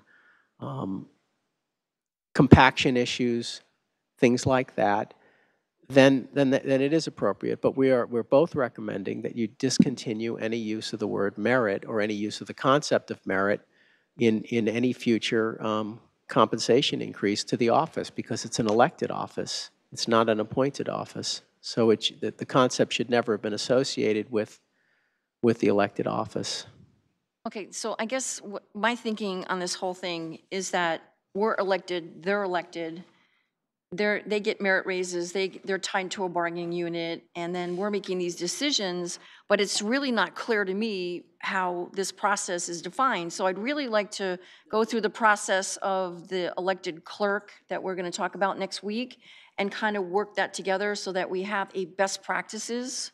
I mean, I would rather give it back to you to give more of a clear definition. Going forward with this. I mean, if they're both elected and we're going to talk about the next one next week, why can't we just figure out how this is all supposed to work legally? That's my concern. So as I walk through the policy options, there are several options for the council to consider. One is the structure of how elected officials will receive a compensation adjustment. And that is either through the charter or by ordinance, and then the council through the ordinance could provide additional details. You have in front of you, though, a request right now for the chief of police for compensation that is linked to 9A. It is properly noticed, as it should have always been, and it is not tied to merit, although it is requested to be mirrored after Unit 9A. If there is any additional information on setting policy, whether it's through a charter amendment or whether it's by ordinance, then we'd like to hear what additional information you need in order for us to prepare either for our study session next week on the city clerk or in another discussion for the chief of police. Or perhaps we can answer some questions tonight. Have it go to the charter so that it's more set in stone. I'd rather have the charter amendment control this. And then that way everybody's all consistent. But as far as you're saying, to give Mike his raise tonight, and this is all properly noticed, we would give him this back salary. Is this what we're talking about here? He was supposed to get this raise and he didn't get this raise because it probably wasn't noticed. Is that what I'm understanding here? It's up to you whether you want to, it's up to the council whether you want to grant the compensation increase to the position or not. Okay. You can consider whatever you think is proper in terms of past practices and what the proper increase in terms of cost of living vis-a-vis the people that the chief supervises. If you want more information about the assistant chief's salary, as to know how much over the salary it is, we can probably provide that to you. But these are the different parameters you can consider. So it's up to you. You can consider the fact of what your past practice has been, or you can decide that you don't want to follow that past practice anymore. Okay. It's up to you what you want to do. I guess my feeling is to refer it back to you for more information because this is kind of like... If that's true, then we need to know what the information is you want us to bring. And I'm looking more at a charter review thing. Okay, thank you. Thank you. Councilmember O'Neill.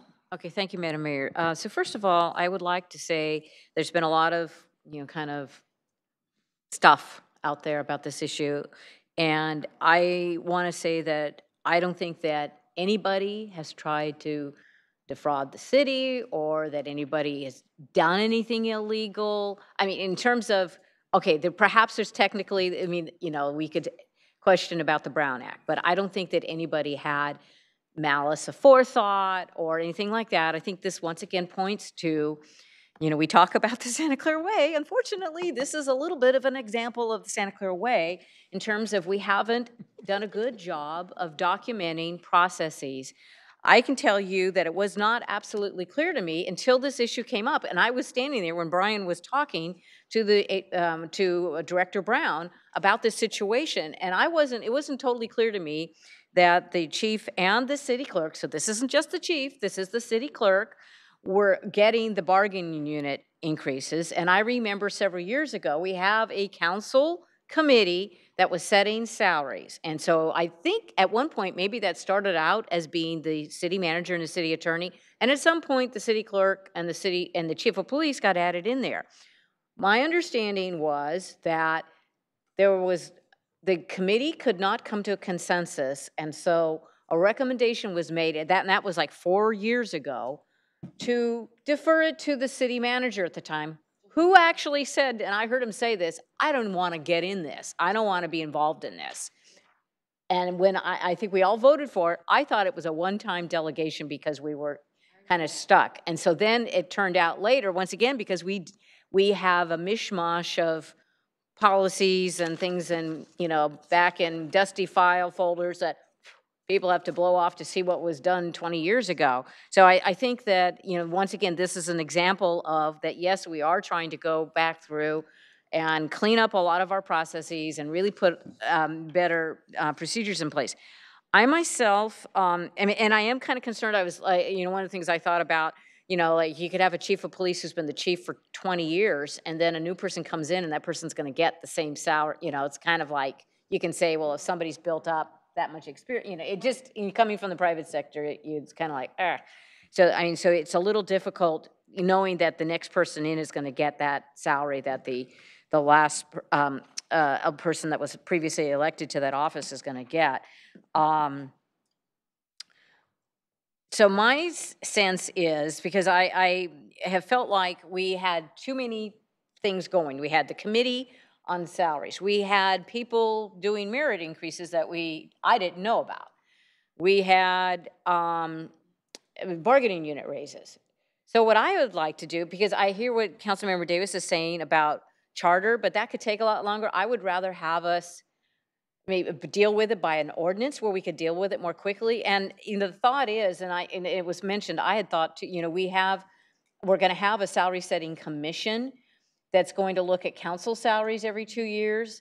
And so my thought is that we come up with an equitable solution to the chief's situation right now, and then we perhaps, and the city attorney can advise by ordinance request that there be that a salary setting commission that is, you know, and maybe you think it's better to deal with it in the charter, but that the duties of the salary setting commission be expanded to include the clerk and the chief of police, and that, you know, that we could define some parameters, you know, that would make it a little bit more impartial, so it's not the city manager, so it's not tied directly, you know, to the assistant chief of police or the assistant city clerk, because that was the same issue about, you know, the compaction and all that, and say that is the, and if that commission wants to recommend on an ongoing basis that it be tied to the bargaining unit, I would rather just have a commission set the salary and say, this is what we think a fair and equitable salary is. And I mean, I think we were all shocked. I was shocked when the salary increase for the council members passed at the last election. I didn't think that would happen. And I think it says that our residents feel like when you're working hard, you're doing a good job, they're willing to compensate people fairly. And with what, you know, we have a lot of market issues going on, particularly around here. So that, I mean, that's where I'm thinking. And like I said, if we can do some action to, particularly since I think the chief was led to believe that this was the practice, that we do something to make him whole and then fix this going forward. And I don't know how others feel about the idea of doing it by ordinance, just as if we could make it Like happen temporarily? faster. All right, Councilmember Caserta. Thank you. So I want to applaud staff. I think this report is very educational. I think it's spot on when it comes to the legality after the Bell situation, and specifically, I think these 3 recommendations are right on. Number 1, we shouldn't get into the merit issue. I think that's important. I think we should take this out of the hands of the administrative staff, like the city manager, et cetera. And I also think that it needs to be in sunshine, and it needs to be what we're doing exactly right now. And I appreciate Councilmember O'Neill saying that no one has done anything illegal. My challenge would be to challenge people that say this fake news of things that entice people through passions. I think that's our job, to actually speak truth to things that aren't true. And I also agree with Councilmember O'Neill that doing the charter way is just not the proper way to do this. We should do this by ordinance. We have places in already set up that can do this. I also think it is fair to make the chief whole and not get into the debate of he did this well or not well. And that's why I really think the recommendation of the staff is a sober, right one on this. There are past practices that have been inconsistent, whether it's merit-based or going to subcommittee, which I think I'm a member of, and in Gilmore and Colsack, we haven't met in a while. I don't know why that is, but I'm just saying the inconsistencies there. So what I want to see is not go to a charter committee, but rather to have an ordinance here in the dais, clear as day. At the same time, I appreciate the city attorney talking about compaction. My understanding right now, the assistant chief is only a few % less than the current chief. I'd like to see that changed, and that's why I agree he should be made whole. Now, exact numbers and stuff, we can talk about that, but I like the idea that we take merit out. I like the idea we take out of the decision-making of the non-elected, the staff. And, you know, the sovereign of who's doing a good job is the people of Santa Clara that elect all of us, and the chief and the clerk. So I think there's processes in place. I like Councilmember O'Neill's idea about thinking about what the voters overwhelmingly, I think 72%, supported creating an ad hoc committee. But also we can decide it here as we're elected by the people to do that. So I want to see tonight the chief made whole. There should be no issue where an assistant is making more than the chief. And we just an hour ago or less tied it to Unit 9, and 6 of you had no problem with that. So why wouldn't we consider doing that with our elected officials as well? You know, so those are my thoughts. Councilmember Colston. Thanks, Mayor. I think Councilmember O'Neill and Councilmember Mahan both said it. Clearly, we're talking about 2 separate issues tonight. One is the process, the procedure that we use to set these salaries, and the second is to set the chief of police's salary tonight or sometime soon. Now, I had a good discussion with Teresa before we came to the council meeting about this, and I went over all the documents. Clearly, she's right. There's 4 or 5 city charter sections that delineate how this is accomplished. I don't think there's any wiggle room in them. They don't need to be amended. They're good, solid charter sections, and they pertain to this issue. In 1990, the then City Council created the Salary Review Committee for council-appointed and elected full-time employees. I thought it was just for full-time employees that were appointed, but as I read the staff report, it was for the chief, the clerk, the city attorney, and the city manager. And that, I thought, worked well for quite some time. In 1994, the council voted in open public session to make the chief of police's annual raises the same as Unit 9A's annual raises. And that seemed to work for a while. In 2014, the Salary Review Committee, and I know the mayor and I were on it, and the Jamie Matthews was on it. I don't know who the third member is now. Does anybody know who the third person? Okay, Dominic and the mayor and I. Well, in 2014, we abrogated our responsibility, and I don't know why we did that. I don't know if we were looking for an easy way out or if the city manager wanted the responsibility, but we assigned merit raises to the city manager. And I have to say that the term merit raise has not really pertained to what we've done in the past 15 years or so that I've been on this committee. We would always ask the HR director to bring us the comps for the different jobs, and we asked specifically for comps that were pertinent, that were for cities where the city manager had the same span of control, the same budgetary issues, same population, et cetera. So we would compare the city manager's wage to a comparable city manager and the chief's wage to a comparable police chief. And then we gave them raises.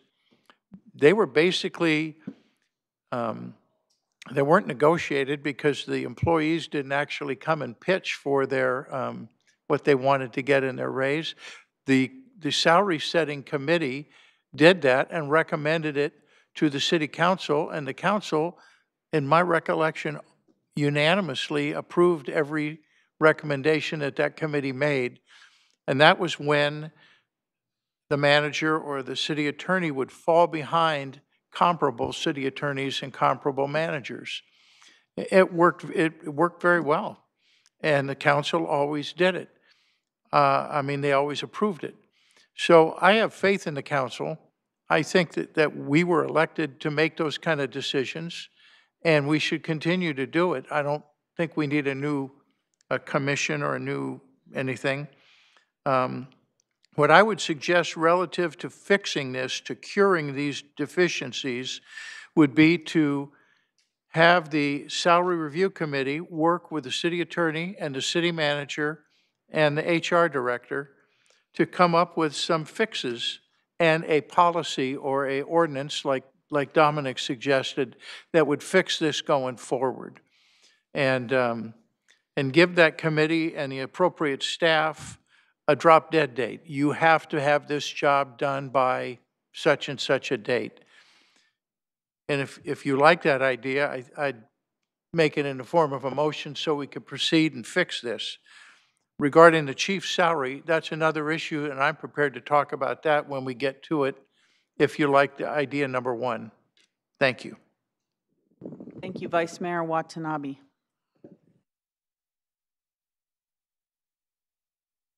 Thank you, Mayor. I'm hearing a lot of great ideas here, but you know, considering what we just went through in 2016 with the salary increase for the council, and going forward and having a 2-year review of, you know, whether or not the council should get an additional raise or not get a raise. I mean, that was implemented for electeds, and I think that, you know, because of the fact that it sounds like there's been no consistency, there's been no policy put in place over the years. This has just been a you know, just back and forth of whatever fit at the time, you know, the way merit raises or salary raises were given out. And I mean, we're in a way right now where we're trying to change things and do things properly. And because obviously from all the reading I've done over the last couple of days and the materials that have been sent to us, this was not done properly. And it sounds like it's even it's a legislative way that's state salaries are set by public officials. And it seems like, you know, we should be doing the same thing. And the city of Santa Clara has not been doing it for whatever reason. But this is a time to do it properly and get policy in place.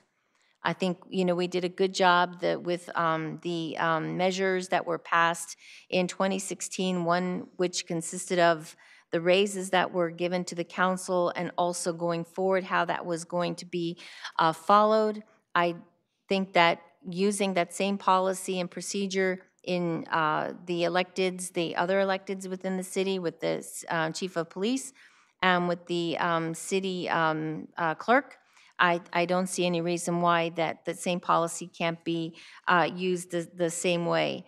And if it needs to go to a salary review committee, I think that's a fine thing to do as well. But I think, more importantly, really what we need to do right now is bring consistency to this issue and make sure that going forward that the electeds' salaries are done in a proper way, consistently, and if we need to put a policy in place to make sure that that is how things are done going forward, then that's what we need to do. And so that's my suggestion. Thank you. Okay, Councilmember Mahan. Thank you. I have a question on this merit increase, because so in Unit 9 MOU, they have a provision that guarantees a 2 to 5% merit increase. So who gives those increases? I imagine it's the chief? The department heads give merit increases to subordinates? The chief makes recommendations for merit increases, and I approve the merit increases. Yes, of course. And is that true for all departments? That's normally how it Yes, works, generally yeah. true. So I understand why the city manager cannot be the one to make the merit increases for the elected officials any further. I mean, it may have been something we did in the past, but we're not going to do that going forward. And we've had some very intriguing ideas.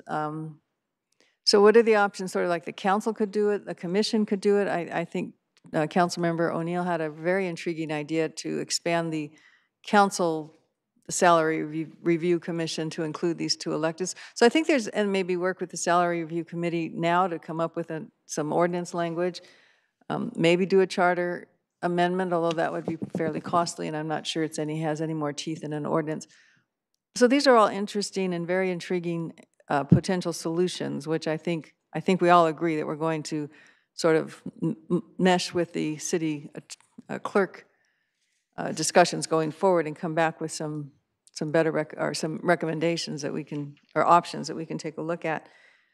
So I think Councilmember Holstad had potentially made a motion to refer this just to the Salary Review Committee, but if we can expand that motion to say, and also explore and come back with options on, sending it to commission and making the ordinance and doing those things, and if that wants to be vetted through the Salary Review Committee, I would second that motion and also mesh it with the city clerk's discussions going forward.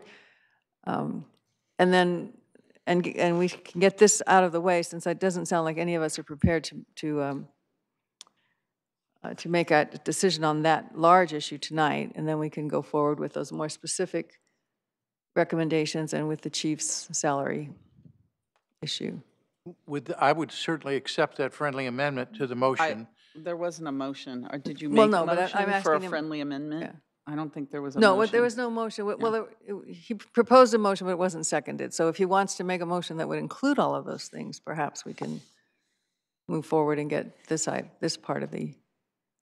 Now, I would absolutely tackle that, or try to, but I still think that this council needs to look at one of the things that was on the agenda for tonight, which is setting or making the chief whole and giving him an appropriate raise to make him competitive Yes, with other well, chiefs. But right, that's what I would suggest. Then we would take that particular motion or that particular action separately from this, not try to mush them all separate the together. two. Yes, right exactly. now. Thank you, Mayor. Then And that's now we're what my talking motion about would the be. process for going forward. We direct the Salary Review Committee with the aid of appropriate staff to discuss the policies and procedures, past practices, how we have done this in the past, and come up with a recommendation to the City Council on how to proceed with these salaries going forward. Which would include all the options we've sort of, which would include the options that we've discussed: ordinance, charter review committee, commission. Ordinance Charter Review Committee, I'm not particularly keen on that as a solution, or a commission. But we should get information on all of but them. Charter Review Committee, ordinance, or a commission. Okay. Did I cover everything that you wanted in there? Me, yes. Other council members, I don't know. I would second that, just to get it on the table.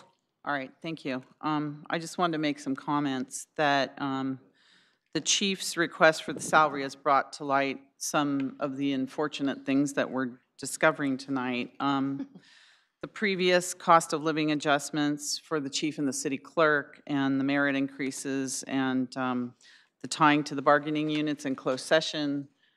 What did you say, in variance with state law? That sounds like it means illegal. But yeah, so fortunately, we have a fresh set of eyes looking at all these policies and practices that we've had, these loose management issues we've had in our city.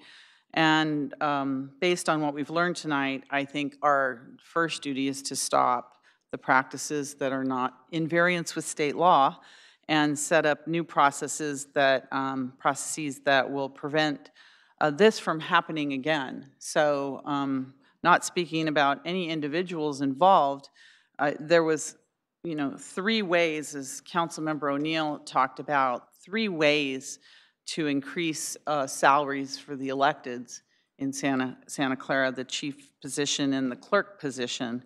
One was through the salary setting committee, which I was a member of, where we would grant increases in salary based upon performance and other issues. The electeds and would bring information to us and about their successes and achievements, and the salary committee would then make a recommendation to the council, the full council, on the raises. Secondly, there were merit increases that were granted by the city manager at the time, and I remember past years ago when Jennifer Sparacino was here, when she granted any merit increases, she would put it on the consent calendar and inform the council and the public as to which merit increases were granted and for how much. Even for her top department heads, she would do that as a matter of practice, so we knew. Subsequent city managers would grant merit increases and not let the council know. We didn't know who was getting them and how many they were getting for the elected officials as well. And then salaries tied to bargaining units. So there were, 3 opportunities for elected officials to get salary increases, which apparently is what happened, in our city. So I know there was a time we had our new city attorney come in to say, these practices are not, they were in variance with state law. So, right now we have to make sure that we are not doing what we did in the past. In fact, we should be extremely careful as to what we're doing in the future. And I, for one, feel very uncomfortable going back and having a salary setting committee for elected officials. I think that we had set the bar pretty high when we amended the charter, and we put in a independent salary setting commission for the city council elected officials' salaries. I think we should look at adding the chief and the city clerk in the November election on the ballot, and change the charter to take the raises for the elected officials away from these elected officials, and really wash our hands of it, and be really transparent, and let a community group, a citizens group, decide the raises for the city clerk and the chief of police. If we do it by ordinance, councils can change ordinance from week to week, and it's still not as transparent, I don't think, as it should be, and it could change based upon who's sitting up here. And I think that this particular body, based upon what's happened in the past, so we don't repeat it in the future, I think these decisions should be taken out of our hands, and I agree that we should rescind the authority from the city manager.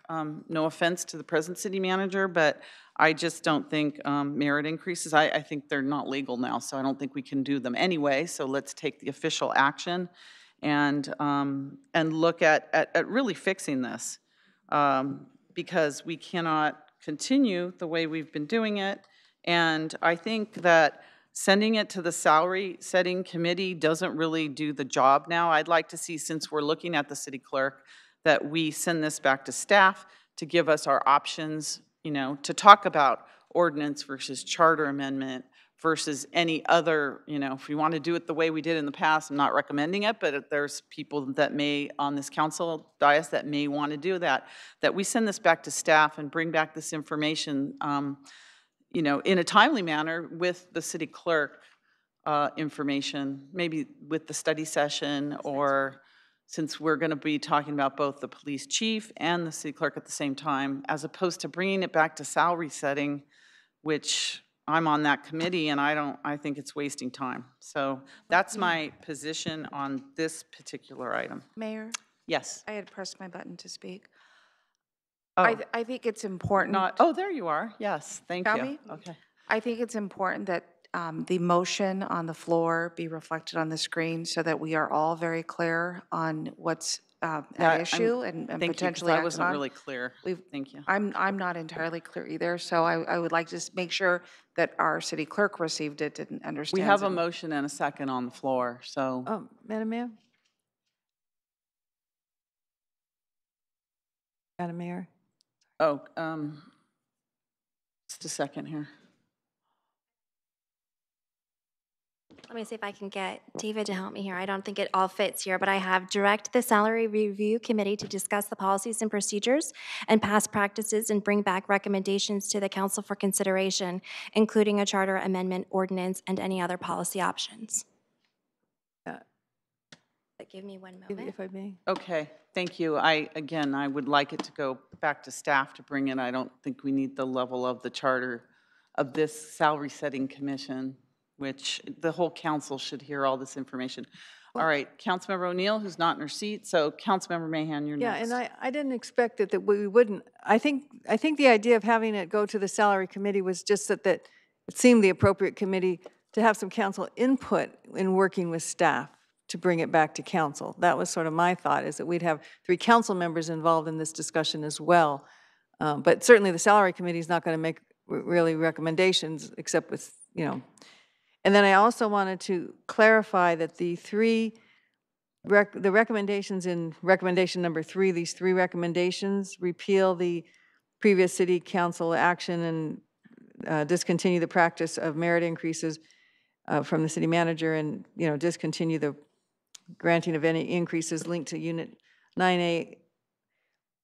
If those are to be, would we be taking action on those separately, or should we add those to the motion? Because I agree with you. I think it is important to take these small steps to correct the situation, as soon as possible. Or do we want to just have that come back to us as part of?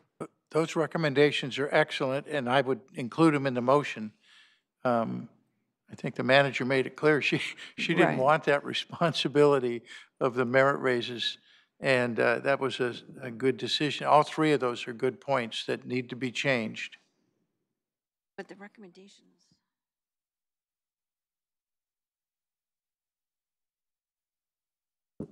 So I guess we're saying they could be done right now as part of the motion. In slide 19. And then we could come back with recommendation to the council, how we think we should proceed.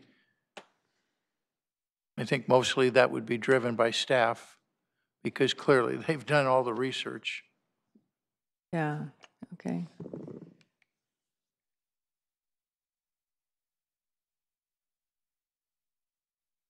Is this a substitute motion, or is this an amended motion? Okay, there was a motion and a second on the floor. Okay. And I think maybe Councilmember Kolstad is adding to his own motion. I'm sorry. I just wanted to make sure that those didn't get lost, that we either come back to them as a separate motion, or we could add them to the current motion. Well, let's, I don't, it's not up to me what order you decide this in, but it seems like there's a different level of consensus for this than there is for that. Okay, so we'll come back to that. I would suggest that you do it as two separate motions. Okay, Thank you. that's fine. Okay, so Motion that's on the floor is what? the motions on the floor is to refer this to the salary setting committee to look at all these different options, right? So, Oh. David, can you pull up the PowerPoint? Oh, she made a slide because I it's a just long made motion. a slide. Okay, thank you. In the meantime, Councilmember O'Neill, your light's on.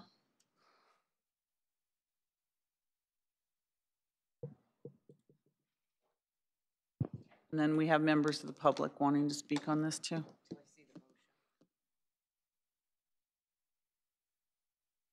It's on slide 22, please.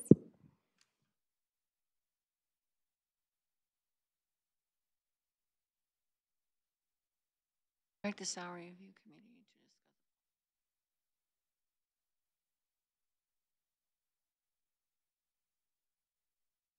discuss. Staff. So I'm not in favor of that, just because I want it to come back to the council, and I think it should happen with the discussion on the city clerk. But that's the motion on the floor. No one else on the dais would like to speak. Please, any member of the public, well, first I have Kurt Vartan, unless you'd like defer to Debbie to be able to speak first. The one thing that hasn't been brought up in all this thing is accountability and consequences. If someone was giving merit raises and also MOU raises, what was the director of HR doing? Sleeping at the switch? How come that was getting past that person? How come they didn't know the rules? So somehow that person should have been accountable for not allowing that to go through. Why did that person not know the rules? Who hired that person? They should fire that person. Our city is filled and infested with people that are not held accountable. And there's no accountability when they screw up. When are we finally going to make people accountable? There's a perfect example of someone not doing their job. Why didn't they know what they were doing was illegal? Why didn't they bring it up saying, you can't do that? You're worried about changing a charter? How about hiring people to know what in the hell they're doing, and the people who oversee them, instead of just handing out willy-nilly these raises and having people think they're entitled to merit and entitled to salary raises, how about firing them when they screw up? That HR person should have known the rules. Bet you they got their merit increase. Bet you they got their cost of living increase. Where's the accountability and the consequences? Somebody should be upset about the fact that we are not doing that. This is our money. What are we going to do to fix that problem that is all over this city? And nobody wants to talk about the elephant in the room. Thank you. Vartan? Good evening, Mayor and Council. I just wanted to echo something that Councilmember O'Neill said. Past practices equal the Santa Clara way. Well, let's just get rid of the Santa Clara way as this kind of motto of just how to do things the right way. And let's just do them the right way, not just the way it was done in the past. There's nothing worse, and nothing that makes me crazier than saying that's the way we've always done it. And that's the way we should do it without any justification or rationale for doing it.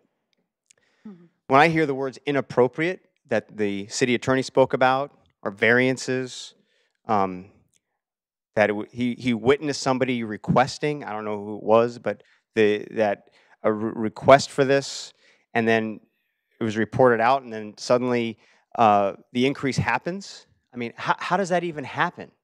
I mean, this is basic legal stuff. I mean, look at it from just the layman's person. You know, we're hearing that people arbitrarily give out raises without people knowing, and there's no sunshining on any of this, and it's clearly, you know, you don't want to say illegal. guess what? The variance in state law, that is illegal. Break the law, it's illegal. I mean, let's just call it. Let's not be so politically correct on this. And you either have discretion or you don't. If you're going to give a raise for someone, for me in the private sector, hearing that things are automatic and everybody gets a raise, congratulations, doesn't matter what you do or how good or bad you do your job, that's just insanity for me to hear. And it's frustrating to hear that that's how we operate. And it may not be real popular with the people that get those, but to not tie some level of performance to increases is just insanity. And it's very frustrating to hear that. And it's either discretionary or it's not. You agree with a good job or it's not a good job. And I think that is how you judge merit increase. It's a merit piece. It keeps going back and forth whether it's merit or not. Thank you. Anyone else? Okay, so there's a motion on the floor to direct you can all read it up there, Salary Review Committee to discuss the policies and procedures and past practices. Please vote on the motion.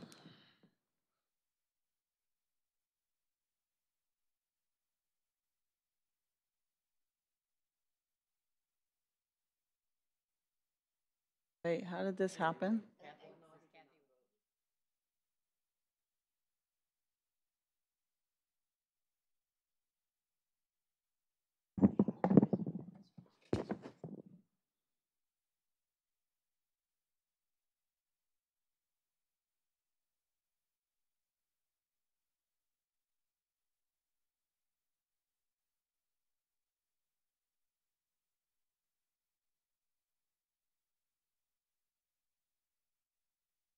One more time. Okay, everyone?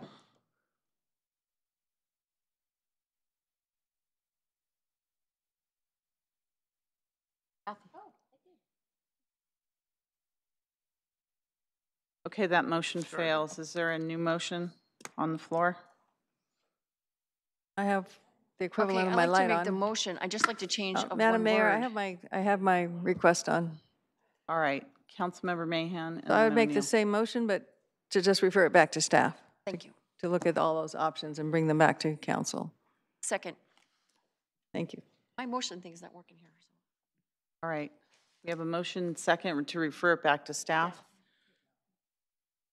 Do you need further clarification on that? Yeah. I'm trying to understand what exactly you would like us to do. So to refer back to staff, to come back to council with all of those options as to setting future salaries and increases for the chief of police, and to bring back information on all the options, charter amendment, ordinance, commission. So an expanded list of expanded discussion of what we put in this memo. Exactly. Okay. Yeah, taking into account all this council input that you've heard tonight. Okay, I think we can do that probably with the city clerk. Yes, and to measure it with the city clerk. Yeah, I was going to say, could we add both chief and clerk, both Right, elected yes. positions to these options? I will entertain that. Okay, friendly we can do that. We have that discussion There's no next week. amendment. Okay.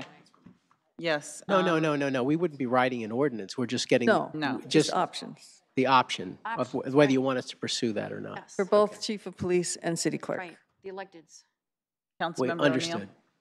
So my sense, the reason I voted against that last motion is I feel like we already have a lot of information here, and I would like to see the direction. I'm okay with sending it to staff, but to give them a more focused direction so that, you know, if we know, say, okay, we don't want this to be, you know, we don't want the option to include the council setting it. We don't want, if the concern is that an ordinance can be changed too easily, we want you to explore a charter amendment that will have these parameters. I just think that otherwise, I think we're just kind of floundering around because there's a ton of information already. I agree, and there's a lot of options, and for the city attorney and I to try to guess all of the different options and exhaust ourselves to bring back if this in a ballot initiative or if this in an ordinance, you're assigning a very broad range of policy options to come back, and the time is short in order to turn this around.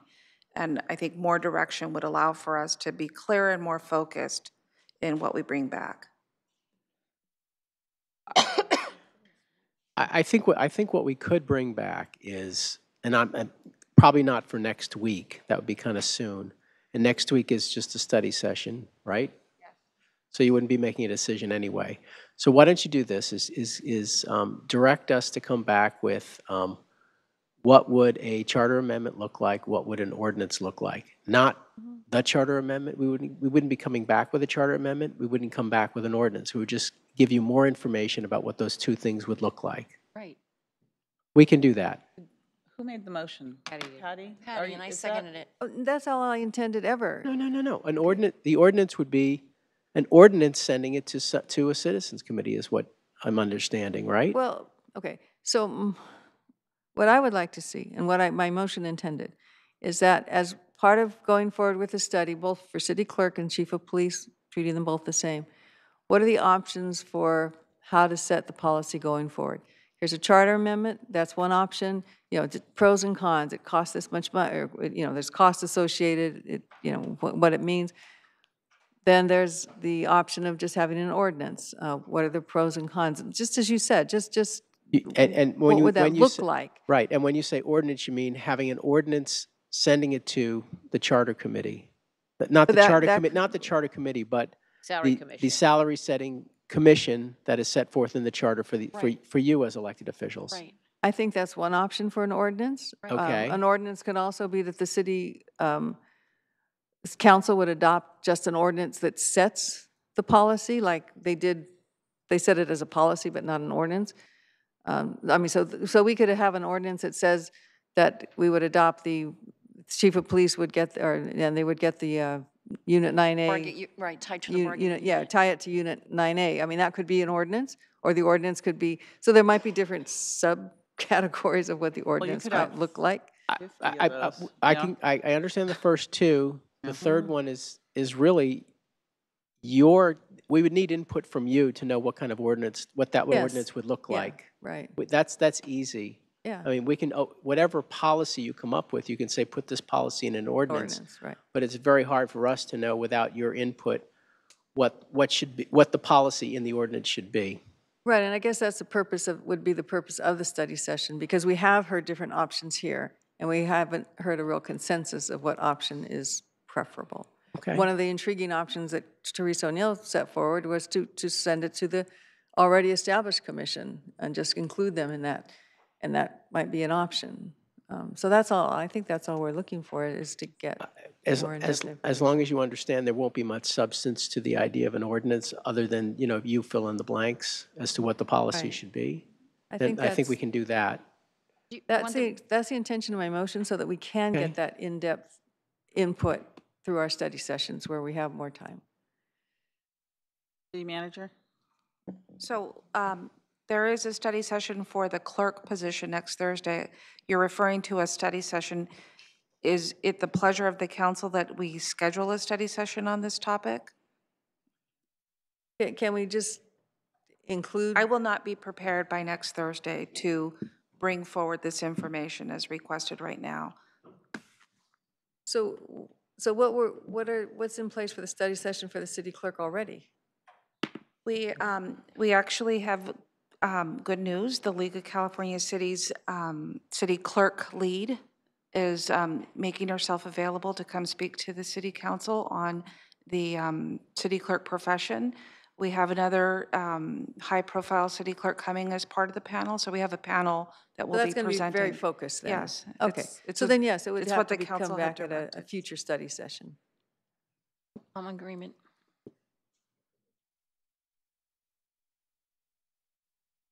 Okay, so we've got.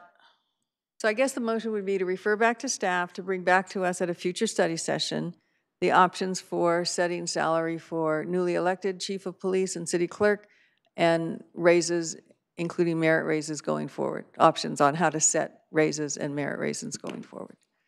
Something as simple as that. Merit doesn't have anything we were taking merit to raises do with out. it.